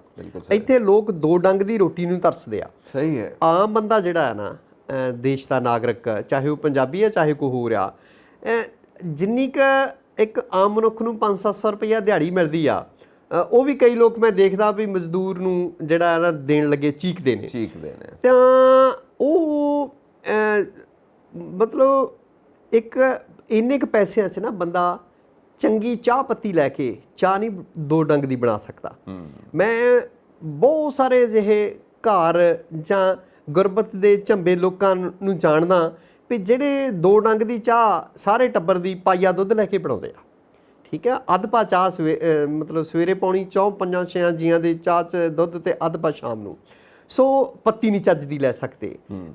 ਖੰਡ ਜਿਹੜੇ ਸਰਦੇ ਪੁੱਜਦੇ ਘਰ ਉਹ ਕਹਿੰਦੇ ਜੀ ਵਾਈਟ ਸ਼ੂਗਰ ਵਾੜਨੀ ਨਹੀਂ ਜੀ, ਚਿੱਟੀ ਜੀ ਬਰਾਊਨ ਮਹਿੰਗੀ ਸ਼ੂਗਰ ਲੈ ਕੇ ਵਰਤਦੇ ਹੈ ਨਾ। ਜਾਂ ਬਿਮਾਰੀਆਂ ਦੇ ਸ਼ਿਕਾਰ ਖਾ ਖਾ ਕੇ ਹੋਏ ਆ, ਵੈਸੇ ਹੀ ਡਾਕਟਰਾਂ ਨੇ ਛਡਾਤੀ, ਡਾਇਬਟਿਕ ਨਾ ਜਾਂ ਕੁਝ ਵੀ ਹੋਣ ਹੈ ਨਾ। ਜਿਹੜੇ ਉਹ ਲੋਕ ਆ ਉਹ ਵਿਚਾਰੇ 2 ਡੰਗ ਦੀ ਚਾਹ ਨਹੀਂ ਚੱਜ ਦੀ ਪੀ ਸਕਦੇ, ਉਹ ਚੰਗੀ ਦਾਲ ਸਬਜ਼ੀ ਨਹੀਂ ਆਪਣੇ ਘਰ ਬਣਾ ਸਕਦੇ। ਬਿਲਕੁਲ ਸਹੀ ਗੱਲ। ਤਾਂ ਇਹ ਲੋਕ ਕਰੋੜਾਂ ਦੀਆਂ ਠੱਗੀਆਂ ਮਾਰਦੇ। ਉਦੋਂ ਦੇਖੋ ਕਰੋੜਾਂ ਰੁਪਈਆ ਉਹ ਭਾਣਜੇ ਦੇ ਘਰੋਂ ਨਗਦੀ ਮਿਲਦੀ ਆ, ਫਿਰ ਹੋਰ ਕਾਗਜ਼ ਪੱਤਰ ਮਿਲਦੇ ਆ, ਉਹਦੇ ਤੇ ਵੀ ਜਿਹੜਾ ਖਨਨ ਮਾਫੀਆ ਦਾ ਲੇਬਲ ਲੱਗਦਾ ਹੈਗਾ। ਕਿੰਨੀ ਵਾਰੀ ਐਨਫੋਰਸਮੈਂਟ ਡਾਇਰੈਕਟੋਰੇਟ ਨੇ ਜਲੰਧਰ ਲਿਆਣ ਕੇ ਪੁੱਛਗਿੱਛ ਕੀਤੀ ਜਾਂਦੀ ਆ, ਤੇ ਇੱਕ ਮੁੱਖ ਮੰਤਰੀ ਦੇ ਹੁੰਦਿਆਂ ਉਹਦੇ ਭਾਣਜੇ ਨੂੰ ਚੁੱਕਿਆ ਜਾਵੇ। ਉਹ ਮਤਲਬ ਉਸੇ ਘੜੀ ਮੈਨੂੰ ਜਾਪਦਾ ਵੀ ਅਸਤੀਫਾ ਦੇ ਦੇਣਾ ਚਾਹੀਦਾ ਸੀਗਾ ਹੈ ਨਾ। ਪਰ ਇਹ ਲੋਕ ਗੱਦੀਆਂ ਨਾਲ ਚਿੰਬੜੇ ਰਹਿੰਦੇ ਆ, ਰੱਜ ਕੇ ਭ੍ਰਿਸ਼ਟਾਚਾਰ ਕਰਦੇ ਆ। ਔਰ ਆਮ ਲੋਕ ਤੁਸੀਂ ਦੇਖੋ ਵੀ ਕੋਈ ਕਿੰਨੀ ਜਾਣੀ ਕਿ ਇਹ ਭ੍ਰਿਸ਼ਟਾਚਾਰ ਦੀ ਹੱਦ ਆ ਪਈ। ਜਦੋਂ ਵੀ ਕੋਈ ਸਰਕਾਰ ਬਣਦੀ ਆ, ਅਗਲੀ ਸਰਕਾਰ ਉਹਦੇ ਕੱਚੇ ਚਿੱਠੇ ਫੋਲਦੀ ਆ। ਇਹ ਉੱਤਰ ਕਾਟੋ ਮੈਂ ਚੜ੍ਹਨ ਵਾਲਾ ਖੇਡ ਵੀ ਆ। ਬਿਲਕੁਲ ਹੈ, ਠੀਕ ਹੈ। ਔਰ ਦੂਸਰਾ ਜਿਹੜਾ ਭ੍ਰਿਸ਼ਟਾਚਾਰ ਕਿੱਦਾਂ ਇਹਨਾਂ ਦੇ ਮਤਲਬ ਖੂਨ ਦੇ ਵਿੱਚ ਰਚ ਵਿੱਚ ਚੁੱਕਾ। ਇਹਨਾਂ ਨੂੰ ਨਾ ਨੋਟਾਂ ਦੀ ਭੁੱਖ ਲੱਗਦੀ, ਨੋਟਾਂ ਦੀ ਭੁੱਖ ਲੱਗਦੀ ਹੈ। ਮੈਨੂੰ ਲੱਗਦਾ ਰੋਟੀ ਦੀ ਭੁੱਖ ਤਾਂ ਇਹਨਾਂ ਦੀ ਉਦਾਂ ਹੀ ਮਰ ਜਾਂਦੀ ਹੋਣੀ ਹੈ ਇੰਨੀ ਖੁਸ਼ੀ 'ਚ, ਕਿਉਂਕਿ ਕਰੋੜਾਂ ਅਰਬਾਂ ਰੁਪਈਆ ਕਮਾਉਂਦੇ ਆ। ਬਿਲਕੁਲ ਸਹੀ ਗੱਲ ਹੈ। ਦੂਜੀ ਗੱਲ ਤੁਸੀਂ ਇੱਕ ਵਿੱਚ ਗੱਲ ਕੀਤੀ ਸੀ ਕਿ ਸਾਡੀ ਸੋਚ ਕਿੱਦਾਂ ਨੂੰ ਜਾਂਦੀ ਆ। ਬਿਲਕੁਲ। ਅਸੀਂ ਜਿਹੜੇ ਗਰੀਬ ਲੋਕ ਜਿਨ੍ਹਾਂ ਨੂੰ ਕਹਿੰਦੇ ਆ ਘੱਟ ਮਜ਼ਦੂਰੀ ਦੇ ਉੱਤੇ ਕੰਮ ਕਰਦੇ ਨੇ, ਉਹਨਾਂ ਦੀ ਗੱਲ ਕਰਦੇ ਆ। ਸਾਡੀ ਸੋਚ ਵੀ ਬੜੀ ਡਿਪੈਂਡ ਕਰਦੀ ਹੈ। ਮੈਨੂੰ ਇੱਕ ਘਟਨਾ ਯਾਦ ਆ ਰਹੀ ਹੈ, ਮੇਰੇ ਨਾਲ ਹੀ ਹੋਈ ਸੀ। ਕਿਸੇ ਨੇ ਟੈਲੀਵਿਜ਼ਨ ਖਰੀਦਿਆ, ਤੇ ਕਿੰਨੇ ਦਾ ਖਰੀਦਿਆ ਹੋਏਗਾ, 20-25 ਹਜ਼ਾਰ। ਤੇ ਬਾਹਰ ਰਿਕਸ਼ੇ ਵਾਲੇ ਨੂੰ ਉਹਨਾਂ ਨੇ ਲੱਦਣਾ ਹੈ ਤੇ ਉਹਨੇ ਪਹੁੰਚਾਉਣਾ ਉੱਥੇ। ਉਹ ਰਿਕਸ਼ੇ ਵਾਲੇ ਨਾਲ ਆਰਗੂਮੈਂਟ ਕਰਨ ਲੱਗਾ ਹੋਇਆ। ਉਹ ਕਹਿੰਦਾ 100 ਰੁਪਏ ਦੇ, ਕਹਿੰਦਾ ਨਹੀਂ 80 ਰੁਪਏ ਲੈ ਲੈ, 70 ਲੈ ਲੈ। ਮੈਂ ਵੈਸੇ ਹੀ ਕਹਿੰਦਾ, ਮੈਂ ਕਿਹਾ ਭਾਜੀ ਮੈਂ ਦਖਲ ਦਿੰਦਾ ਪਿਆ, ਮੈਨੂੰ ਮਾफ़ ਕਰ ਦਈਓ, ਵੈਸੇ ਗੱਲ ਕਵਾਂ। ਕਹਿੰਦੇ ਕਹੋ। ਮੈਂ ਕਿਹਾ ਸ਼ੁਕਰ ਕਰੋ ਵਾਹਿਗੁਰੂ ਨੇ ਇਹ ਦਿਨ ਦਿੱਤਾ ਕਿ ਤੁਸੀਂ 20-25 ਹਜ਼ਾਰ ਦਾ ਟੀਵੀ ਲਿੱਤਾ। ਕਿ 100 ਮੰਗਦਾ ਇਹਨੂੰ 200 ਦੇ ਦਿਓ, 200 ਦੇ ਦਿਓ, ਲੈ ਬਈ ਤੂੰ ਵੀ ਮਿਠਾਈ ਖਾ। ਬਿਲਕੁਲ ਜਾ ਕੇ ਛਕ ਐਸ਼ਾ ਕਰ, ਦੇਖ ਵਾਹਿਗੁਰੂ ਨੇ ਹਿੰਮਤ ਦਿੱਤੀ ਤੇ ਅੱਜ 25 ਹਜ਼ਾਰ ਦਾ ਮੈਂ ਟੀਵੀ ਲਿੱਤਾ ਹੈ, ਤੂੰ 100 ਕਿਉਂ ਲੈਣਾ, ਤੂੰ 200 ਫੜ। ਮੈਂ ਕਿਹਾ ਤੁਸੀਂ 20 ਰੁਪਏ ਘਟਾ ਕੇ ਕੀ ਕਰੋਗੇ ਜੀ, ਅੰਦਰ ਵਾਲਾ 30 ਹਜ਼ਾਰ ਮੰਗਦਾ, ਤੁਸੀਂ 30 ਹਜ਼ਾਰ ਵੀ ਦੇਣੇ ਸੀ। ਬਿਲਕੁਲ ਬਿਲਕੁਲ, ਇਹ ਤੁਹਾਡੀ ਬਿਲਕੁਲ ਸਹੀ ਗੱਲ ਹੈ ਤੁਹਾਡੀ ਸੰਜੀਵ ਜੀ। ਕਈ ਵਾਰੀ ਤਰਸ ਆਉਂਦਾ। ਸਾਡੇ ਇੱਕ ਮਿੱਤਰ ਪਿਆਰਾ ਆ, ਇੱਦਾਂ ਹੀ ਨਾ ਜਿੱਦਾਂ ਸੰਵੇਦਨਸ਼ੀਲ ਮਨੁੱਖ ਹੈ, ਉਹ ਕਹਿੰਦਾ ਹੁੰਦਾ ਵੀ ਜਿਹੜਾ ਕਾਰ ਵਾਲਾ ਨਾ ਉਹ ਰਿਕਸ਼ੇ ਤੇ ਸਾਈਕਲ ਵਾਲੇ ਨਾਲ ਲੜਦਾ ਵੈਸੇ ਹੀ ਚੰਗਾ ਨਹੀਂ ਲੱਗਦਾ। ਵੀ ਰੱਬ ਨੇ ਤੈਨੂੰ ਪਹਿਲੇ 15 ਸਟੈਪ ਜਿਹੜਾ ਉੱਤੇ ਰੱਖਿਆ ਹੋਇਆ, ਭਈ ਤੂੰ ਯਾਰ ਕਿਸੇ ਸਾਈਕਲ ਸਕੂਟਰ ਵਾਲੇ ਨਾਲ ਕਾਰ ਰੋਕ ਕੇ ਬੰਦਾ ਲੜਦਾ ਚੰਗਾ ਨਹੀਂ ਲੱਗਦਾ ਹੈ ਨਾ। ਸੋ ਇਹ ਕਈ ਵਾਰੀ ਜਿੱਦਾਂ ਤੁਸੀਂ ਕਹਿੰਦੇ ਆ ਵੀ ਰਿਕਸ਼ੇ ਵਾਲੇ ਨੂੰ 100-200 ਰੁਪਈਆ ਦੇਣਾ ਔਖਾ ਲੱਗਦਾ, 25,000 ਦੀ ਚੀਜ਼ ਘਰ ਲੈ ਜਾਣੀ ਹੈ ਨਾ। ਬਿਲਕੁਲ ਸਹੀ ਹੈ। ਤਾਂ ਇਹ ਜਿਹੜੇ ਸਿਆਸਤਦਾਨ ਆ ਨਾ ਅੱਜ ਦੇ ਸੰਜੀਵ ਜੀ, ਇਹ ਹੁਣ ਉਹ ਗੱਲਾਂ ਉਹ ਵੇਲੇ ਲੰਘ ਚੁੱਕੇ ਆ ਪਈ ਲੋਕ ਸੇਵਾ ਕਰਨੀ ਆ। ਇਹ ਆਪਣੀ ਕੁਨਬਿਆਂ ਦੀ ਸੇਵਾ ਕਰਦੇ ਆ, ਕੁਨਬਾ ਪਰਵਰੀ ਕਰਦੇ ਆ, ਆਪਣੇ ਬੱਚਿਆਂ ਨੂੰ ਅੱਗੇ ਲਿਆਉਂਦੇ ਆ। ਉਹ ਕਿਸੇ ਮਤਲਬ ਤੁਸੀਂ ਦੇਖੋ ਕਿੰਨੇ ਵਰਕਰ ਹੁੰਦੇ ਆ। MLA ਦਾ ਪੁੱਤ ਗਾ MLA ਬਣਦਾ, ਮੰਤਰੀ ਦਾ ਪੁੱਤ ਗਾ ਮੰਤਰੀ ਬਣਦਾ। ਕਦੀ ਦੇਖਿਆ ਵੀ ਸਧਾਰਨ ਵਰਕਰਾਂ 'ਚੋਂ ਚੁੱਕ ਕੇ ਕਿਸੇ ਨੂੰ ਟਿਕਟ ਦਵਾਈ ਹੋਵੇ ਜਾਂ ਮੰਤਰੀ ਬਣਾਇਆ ਹੋਵੇ? ਹਾਂ, ਬਿਨਾਂ ਸ਼ੱਕ ਆਪ ਦੇ ਵਿੱਚ ਬਹੁਤ ਸਾਰੇ ਇਹੋ ਜਿਹੇ MLA ਆਏ ਜਿਹੜੇ ਸਧਾਰਨ ਘਰਾਂ ਦੇ ਆ ਹੈ ਨਾ। ਕੋਈ ਮਤਲਬ ਬਹੁਤ ਸਾਰੇ ਇਹੋ ਜਿਹੇ ਆਏ ਆ। ਹਾਲਾਂਕਿ ਇੱਦਾਂ ਦੇ ਦੋਸ਼ ਵੀ ਲੱਗੇ ਆਪ 'ਤੇ ਵੀ ਪੈਸੇ ਲੈ ਕੇ ਟਿਕਟਾਂ ਦਿੱਤੀਆਂ, ਪਰ ਆਪ ਸਾਡੇ ਸਾਹਮਣੇ ਆ, ਪ੍ਰਤੱਖ ਨੂੰ ਪ੍ਰਮਾਣ ਦੀ ਲੋੜ ਨਹੀਂ ਹੁੰਦੀ ਵੀ ਕਈ ਇਹੋ ਜਿਹੇ MLA ਬਣੇ ਆ ਜਿਨ੍ਹਾਂ ਨੇ ਕਦੀ ਸੋਚਿਆ ਵੀ ਨਹੀਂ ਹੋਣਾ ਵੀ ਅਸੀਂ ਵਿਧਾਨ ਸਭਾ ਦੇ ਵਿੱਚ ਕਿਤੇ ਉਹਨਾਂ ਦੇ ਦਰ ਟੱਪਾਂਗੇ, ਵਿਧਾਨ ਸਭਾ ਹਾਲ 'ਚ ਜਾਵਾਂਗੇ ਹੈ ਨਾ। ਸੋ ਜਿਹੜੀਆਂ ਇਹ ਰਵਾਇਤੀ ਪਾਰਟੀਆਂ ਤੁਸੀਂ ਦੇਖ ਲਓ, ਚਾਹੇ ਉਹ ਭਾਜਪਾ ਆ, ਚਾਹੇ ਉਹ ਕਾਂਗਰਸ ਆ, ਚਾਹੇ ਉਹ ਅਕਾਲੀ ਦਲ ਵਾਲੇ ਆ, ਆਪਣੇ ਪੁੱਤਾਂ ਭਤੀਜਿਆਂ ਨੂੰ MLA ਮੰਤਰੀ ਗੱਦੀਆਂ ਚੇਅਰਮੈਨੀਆਂ ਕਿਸੇ ਗਰੀਬ ਦੇ ਪੁੱਤ ਨੂੰ ਕਦੀ ਇਹਨਾਂ ਨੇ ਦਿੱਤੀ? ਇਹ ਵੀ ਹੋ ਸਕਦਾ ਸੱਤੀ ਜੀ ਕਿ ਜਦੋਂ ਜਿਹੜੀਆਂ ਰਵਾਇਤੀ ਪਾਰਟੀਆਂ ਨੇ ਉਹਨਾਂ ਦੀ ਸ਼ੁਰੂਆਤ ਹੋਈ ਹੋਵੇ, ਉਹ ਵੀ ਸਧਾਰਨ ਲੋਕ ਹੀ ਅੱਗੇ ਆਏ ਹੋਣ। ਉਸ ਤੋਂ ਬਾਅਦ ਕਿਉਂਕਿ ਹਿਊਮਨ ਨੇਚਰ ਹੈ, ਹਿਊਮਨ ਸਾਈਕੋਲੋਜੀ ਆ, ਮੇਰੇ ਤੋਂ ਬਾਅਦ ਮੇਰਾ ਪੁੱਤਰ, ਮੈਂ ਜੋ ਇੰਨੀ ਮਿਹਨਤ ਕੀਤੀ ਹੈ ਇਹ ਮੇਰੇ ਪੁੱਤਰ ਦੇ ਕੰਮ ਆਣੀ ਚਾਹੀਦੀ ਹੈ, ਇਹ ਲੋਕਾਂ ਦੇ ਕੰਮ ਕਿਉਂ? ਪਰ ਉਹ ਫਿਰ ਜਾਣੀ ਕਿ ਹੋ ਸਕਦਾ ਆਮ ਆਦਮੀ ਪਾਰਟੀ ਦੇ ਵਿੱਚ ਵੀ ਇਹ ਚੀਜ਼ ਸ਼ੁਰੂ ਹੋ ਜਾਵੇ, ਕਿਉਂਕਿ ਇੱਥੇ ਵੀ ਤਾਂ ਬੰਦੇ ਹੀ ਕੰਮ ਕਰਦੇ ਨੇ। ਹਾਂਜੀ, ਇਹਨਾਂ ਦੀ ਉਹ ਪਰ ਜਿਹੜੇ ਹੁਣ ਆਮ ਵਰਕਰ ਆ ਉਹ ਕਿੱਥੇ ਜਾਣ? ਉਹ ਹਾਈ ਕੋਰਟ ਦੇ ਵਕੀਲ ਆ, ਕਾਲਮਨਿਸਟ ਆ, ਬਹੁਤ ਅਖਬਾਰਾਂ 'ਚ ਉਹਨਾਂ ਦਾ ਲੱਗਦਾ, ਬਰਿੰਦਰ ਢਿੱਲੋਂ ਹੋਰੀ ਜੀ ਮਾਲਵਾ ਖਿੱਤੇ ਨਾਲ ਸੰਬੰਧ ਰੱਖਦੇ ਆ, ਹਾਈ ਕੋਰਟ 'ਚ ਪ੍ਰੈਕਟਿਸ ਕਰਦੇ। ਉਹ ਕਹਿੰਦੇ ਹੁੰਦੇ ਭਈ ਜਿਹੜੇ ਦਰੀਆਂ ਵਿਛਾਉਣ ਵਾਲੇ ਹੋਰ ਹੁੰਦੇ ਆ, ਰਾਜ ਭਾਗ ਮੰਨਣ ਵਾਲੇ ਹੋਰ ਹੁੰਦੇ ਆ, ਪੋਸਟਰ ਲਾਉਂਦੇ ਨੇ, ਠੀਕ ਹੈ ਨਾ, ਭਈ ਪੱਠੇ ਪਾਉਣ ਵਾਲੇ ਹੋਰ ਤੇ ਦੁੱਧ ਪੀਣ ਵਾਲੇ ਹੋਰ ਲੋਕ ਹੁੰਦੇ ਆ। ਬਿਲਕੁਲ ਜੀ, ਜਿੱਦਾਂ ਮਰਜ਼ੀ ਕਹਿ ਦਿਓ, ਖੀਰ ਰਿੰਨਣ ਵਾਲੇ ਹੋਰ ਤੇ ਖੀਰ ਖਾਣ ਵਾਲੇ ਹੋਰ। ਬਿਲਕੁਲ, ਗੱਲ ਤਾਂ ਬਿਲਕੁਲ ਇਹੀ ਆ ਜੀ। ਮਤਲਬ ਜਿਹਨੂੰ ਕਹਿੰਦੇ ਨਾ ਪੁਸ਼ਤੈਨੀ ਗੱਲਾਂ, ਬਿਲਕੁਲ ਉਹ ਹਰ ਬੰਦੇ ਦੇ ਦਿਮਾਗ 'ਚ ਹੁੰਦੀ ਹੈ, ਕਿਉਂਕਿ ਕੋਈ ਨਹੀਂ ਚਾਹੁੰਦਾ ਕਿ ਉਹਦੀ ਕੀਤੀ ਹੋਈ ਮਿਹਨਤ ਕਿਸੇ ਹੋਰ ਦੇ ਕੰਮ ਆਵੇ। ਉਹ ਕਹਿੰਦਾ ਮੇਰੇ ਪਰਿਵਾਰ ਦੇ ਕੰਮ ਆਵੇ, ਮੇਰੇ ਬੱਚਿਆਂ ਦੇ ਕੰਮ ਆਵੇ। ਇਸ ਕਰਕੇ ਇਹ ਜਿਹੜੇ ਬਾਕੀ ਨੇ, ਇਹ ਠੰਡ ਵਿੱਚ ਜਾ ਕੇ ਪੋਸਟਰ ਲਾਉਂਦੇ ਨੇ, ਥਾਂ ਤੇ ਰੈਲੀਆਂ ਕਰਨ ਜਾਂਦੇ ਨੇ, ਦਰੀਆਂ ਵਿਛਾਉਂਦੇ ਨੇ, ਇਹ ਇਹਨਾਂ ਕੰਮਾਂ ਵਾਸਤੇ ਹੀ ਨੇ। ਰਾਜ ਕਰਨ ਵਾਸਤੇ ਅਸੀਂ ਬਣੇ ਹੋਏ ਆ। ਇਸ ਕਰਕੇ ਮੇਰੇ ਤੋਂ ਬਾਅਦ ਮੇਰਾ ਪੁੱਤ ਹੀ ਰਾਜਗੱਦੀ ਤੇ ਬੈਠੇ ਤੇ ਗਾਂ ਮੇਰਾ ਪੋਤਰਾ ਬੈਠੇ। ਹਾਂ ਬਿਲਕੁਲ, ਉਹ ਪੁਸ਼ਤੈਨੀ ਜਾਇਦਾਦਾਂ, ਪੁਸ਼ਤਾਂ ਨੂੰ ਰਜਾਉਣਾ, ਉਹ ਕੰਮ ਫਿਰ ਸ਼ੁਰੂ ਹੋ ਜਾਂਦਾ। It is in human nature. ਆਮ ਲੋਕਾਂ ਨੂੰ ਤਾਂ ਇਹ ਕੀੜੇ ਮਕੌੜੇ ਸਮਝਦੇ ਆ, ਉਹਨਾਂ ਨੂੰ ਕਿਸੇ ਗਿਣਤੀ 'ਚ ਨਹੀਂ ਰੱਖਦੇ। ਗਿਣਤੀ ਪੂਰੀ ਕਰਨ ਵਾਸਤੇ ਆਏ ਹੋਏ ਆ ਆਮ ਲੋਕ। ਬਾਕੀ ਸਟੇਜ ਦੇ ਉੱਤੇ ਤੇ ਮੇਨ ਰੋਲ ਇਹਨਾਂ ਦੇ ਹੀ ਨੇ, ਅਸੀਂ ਤੇ ਐਕਸਟਰਾ ਹੈਗੇ ਆ। ਇਹ ਇਸ ਤਰ੍ਹਾਂ ਹੀ ਡੀਲ ਕਰਦੇ ਨੇ ਸਾਨੂੰ ਸਾਰਿਆਂ ਨੂੰ। ਸੋ ਆਪਾਂ ਅੱਗੇ ਵਧੀਏ। ਇੱਕ ਮਾੜੀ ਘਟਨਾ ਹੋਈ ਹੈ ਕਾਬੁਲ ਦੀ ਧਰਤੀ ਦੇ ਉੱਤੇ, ਗੁਰਦੁਆਰਾ ਸਾਹਿਬ ਦੇ ਉੱਤੇ ਇੱਕ ਅੱਤਵਾਦੀ ਹਮਲਾ ਹੋਇਆ ਔਰ ਨੁਕਸਾਨ ਹੋਇਆ, ਜਿਸ ਦੀ ਪੂਰੇ ਭਾਰਤ ਦੇ ਵਿੱਚ ਵੀ ਤੇ ਪੂਰੀ ਦੁਨੀਆ ਦੇ ਵਿੱਚ ਵੀ ਨਿਖੇਧੀ ਕੀਤੀ ਜਾ ਰਹੀ ਹੈ ਕਿ ਗੁਰਦੁਆਰਾ ਸਾਹਿਬ ਦੇ ਉੱਤੇ ਇਹ ਹਮਲਾ ਕਿਉਂ ਹੋਇਆ ਕਾਬੁਲ ਦੀ ਧਰਤੀ ਤੇ। ਅਸਲ ਦੇ ਵਿੱਚ ਪਹਿਲਾਂ ਵੀ ਇਹੋ ਜਿਹੀਆਂ ਵਾਰਦਾਤਾਂ ਹੋਈਆਂ ਨੇ ਤੇ ਕੁੱਲ ਮਿਲਾ ਕੇ ਪੂਰੇ ਅਫਗਾਨਿਸਤਾਨ ਦੇ ਵਿੱਚ ਇੱਕ ਜ਼ਮਾਨਾ ਸੀਗਾ ਵੀ ਲੱਖਾਂ ਦੀ ਗਿਣਤੀ ਦੇ ਵਿੱਚ ਅਫਗਾਨਿਸਤਾਨ ਸਿੱਖ ਸੀਗੇ, ਹੌਲੀ ਹੌਲੀ ਹਿਜਰਤ ਕਰ ਗਏ। ਆਪਾਂ ਅਫਗਾਨ ਸ਼ਰਨਾਰਥੀ ਦੇਖਦੇ ਹਾਂ, ਦਿੱਲੀ ਬੈਠੇ, ਚੰਡੀਗੜ੍ਹ ਬੈਠੇ, ਜ਼ਿਆਦਾ ਦਿੱਲੀ ਬੈਠੇ ਜਾਂ ਹੋਰ ਮੁਲਕਾਂ ਨੂੰ ਹਿਜਰਤ ਕਰ ਗਏ ਆ। ਤੇ ਪਹਿਲਾਂ ਵੀ ਹਮਲੇ ਹੋਏ ਨੇ। ਜਦੋਂ ਤੋਂ ਇਹ ਆਏ ਆ ਜਿਹੜੇ ਕਹਿ ਲਓ ਵੀ ਜਿਹੜੇ ਦੁਬਾਰਾ ਤਾਲਿਬਾਨ ਕਾਬਜ਼ ਹੋਏ ਆ ਦੇਸ਼ ਦੇ ਉੱਤੇ, ਉਦੋਂ ਤੋਂ ਇਹ ਹਮਲੇ ਹੋਰ ਵੀ ਵਧੇ ਆ। ਪਿੱਛੇ ਜੇ ਆਪਾਂ ਨੂੰ ਯਾਦ ਹੋਵੇ ਸ਼ਾਇਦ, ਉਹ ਕਾਬਲ ਤੋਂ ਦੂਰ ਦਾ ਸ਼ਹਿਰ ਸੀਗਾ ਵੀ ਉੱਥੇ ਜਿਹੜਾ ਨਿਸ਼ਾਨ ਸਾਹਿਬ ਆ ਉਹਨੂੰ ਵੀ ਇਹਨਾਂ ਨੇ ਨੁਕਸਾਨ ਪਹੁੰਚਾਇਆ। ਤੇ ਜਿਹੜੀ ਗੁਰਦੁਆਰੇ ਦੀ ਕਲੀ ਵੀ ਹੋਰ ਰੰਗ ਦੀ ਕਰ ਦਿੱਤੀ ਗਈ ਹੈ ਨਾ। ਇਸੇ ਤਰ੍ਹਾਂ ਜਿਹੜਾ ਤਾਜ਼ਾ ਘਟਨਾ ਹੋਈ ਆ ਪਿੱਛੇ ਕਾਬਲ ਦੇ ਗੁਰਦੁਆਰੇ 'ਚ, ਇਸੇ ਗੁਰਦੁਆਰੇ ਜਿੱਥੇ ਹੁਣ ਹਮਲਾ ਕੀਤਾ, ਕਰਤੇ ਪ੍ਰਵਾਨ ਗੁਰਦੁਆਰਾ ਆ, ਕਾਬਲ ਦਾ ਵੱਡਾ ਗੁਰਦੁਆਰਾ ਆ, 15-16 ਬੰਦੇ ਸਟਕ ਹੋਏ ਪਏ ਆ ਅੰਦਰ। ਕੁਝ ਸਿੱਖ ਵੀ ਆ, ਕੁਝ ਮੁਸਲਮਾਨ ਲੋਕ ਵੀ ਨੇ। ਤਾਂ ਉਹ ਇਹ ਤਾਜ਼ਾ ਘਟਨਾ ਹੈਗੀ ਆ। ਤਾਂ ਇਹਦਾ ਸਿੱਖ ਜਗਤ ਦੇ ਵਿੱਚ ਤਾਂ ਵਿਰੋਧ ਹੋਣਾ ਹੀ ਆ, ਨਿੰਦੀ ਜਾਣੀ ਆ। ਪਰ ਸਾਡੀ ਸਰਕਾਰ ਨੂੰ ਇਹ ਮਸਲਾ ਅਫਗਾਨਿਸਤਾਨ ਸਰਕਾਰ ਕੋਲ ਉਠਾਉਣਾ ਚਾਹੀਦਾ, ਵੱਡੇ ਪੱਧਰ ਤੇ ਆਵਾਜ਼ ਉਠਾਉਣੀ ਚਾਹੀਦੀ ਇਹਦੇ ਖਿਲਾਫ। ਕਿਉਂਕਿ ਧਰਮ ਤਾਂ ਸਾਰੇ ਹੀ ਸਰਬੱਤ ਦਾ ਭਲਾ ਮੰਗਦੇ ਆ ਤੇ ਸਿੱਖੀ ਤਾਂ ਆਧਾਰ ਤੇ ਹੀ ਸਰਬੱਤ ਦਾ ਭਲਾ ਤੇ ਆ। ਤਾਂ ਇਹੋ ਜਿਹੇ ਮਤਲਬ ਜਿਹੜੇ ਸਿੱਖਾਂ ਦੇ ਧਾਰਮਿਕ ਅਸਥਾਨ ਨੇ ਉਹਨਾਂ ਤੇ ਹਮਲੇ ਜਿਹੜੇ ਉਹ ਨਾ ਸਹਿਣਯੋਗ ਆ। ਤਾਂ ਇਹਦੀ ਨਿੰਦਾ ਕੀਤੀ ਜਾਣੀ ਚਾਹੀਦੀ ਹੈ। ਬਿਲਕੁਲ ਨਿੰਦਾ ਕੀਤੀ ਜਾਣੀ ਚਾਹੀਦੀ ਹੈ ਔਰ ਅੱਗੋਂ ਤੋਂ ਇਦਾਂ ਦੇ ਹਮਲੇ ਨਾ ਹੋਣ। ਜੋ ਜ਼ਰੂਰੀ ਔਰ ਵਾਜਿਬ ਸਟੈਪ ਯਕੀਨੀ ਬਣਾਇਆ ਜਾਣਾ ਚਾਹੀਦਾ, ਜ਼ਰੂਰ ਚੁੱਕਣੇ ਚਾਹੀਦੇ ਨੇ ਸਟੈਪ। ਔਰ ਹੁਣ ਇੱਕ ਚੀਜ਼ ਨੂੰ ਟੱਚ ਕਰਦੇ ਹੋਏ ਆਪਾਂ ਪ੍ਰੋਗਰਾਮ ਨੂੰ ਵਾਈਂਡ ਅਪ ਕਰਾਂਗੇ ਕਿ ਪੰਜਾਬ ਦੇ ਵਿੱਚ ਇੱਕ ਡਿਸਕਸ਼ਨ ਹੋ ਰਹੀ ਹੈ ਐਡਮਿਨਿਸਟ੍ਰੇਸ਼ਨ ਦੇ ਵਿੱਚ, ਪ੍ਰਸ਼ਾਸਨ ਦੇ ਵਿੱਚ, ਕਿ ਪੰਜਾਬ ਪੁਲਿਸ ਦੇ ਬੁਨਿਆਦੀ ਢਾਂਚੇ ਨੂੰ ਮਜ਼ਬੂਤ ਕੀਤਾ ਜਾਵੇ ਤਾਂ ਕਿ ਸਹੀ ਤਰੀਕੇ ਨਾਲ ਉਹ ਕਾਰਗੁਜ਼ਾਰੀ ਕਰ ਸਕਣ। ਜੀ ਉਹ ਇੱਦਾਂ ਆ ਭਈ ਬਹੁਤ ਸਾਰੀ ਓਵਰਹੌਲਿੰਗ ਦੀ ਲੋੜ ਆ। ਬਿਲਕੁਲ ਹੈ। ਸਿਹਤ ਵਾਲੇ ਪੱਖੋਂ ਵੀ ਇੱਕ ਐਸਐਸਪੀ ਸੀਗੇ ਨੌ ਨਿਹਾਲ ਸਿੰਘ, ਉਹ ਕਹਿੰਦੇ ਬਠਿੰਡੇ ਬਾਅਦ ਦੇ ਵਿੱਚ ਜਲੰਧਰ ਦੇ ਕਮਿਸ਼ਨਰ ਵੀ ਰਹਿ ਕੇ ਗਏ ਆ। ਤਾਂ ਉਹਨਾਂ ਨੇ ਇੱਕ ਵਾਰੀ ਬਠਿੰਡਾ ਪੁਲਿਸ ਦੀ ਪੱਕੀ ਡਿਊਟੀ ਲਾਤੀ ਸੀਗੀ ਵੀ ਵਰਜਿਸ਼ ਕਰਨੀ ਆ ਤੇ ਢਿੱਡ ਘਟਾਉਣੇ ਆ, ਵੀ ਚੋਰ ਚੱਕੇ ਦੇ ਮਗਰ ਤਾਂ ਦੌੜਨ ਜੋਗੇ ਨਹੀਂ, ਹੈ ਨਾ।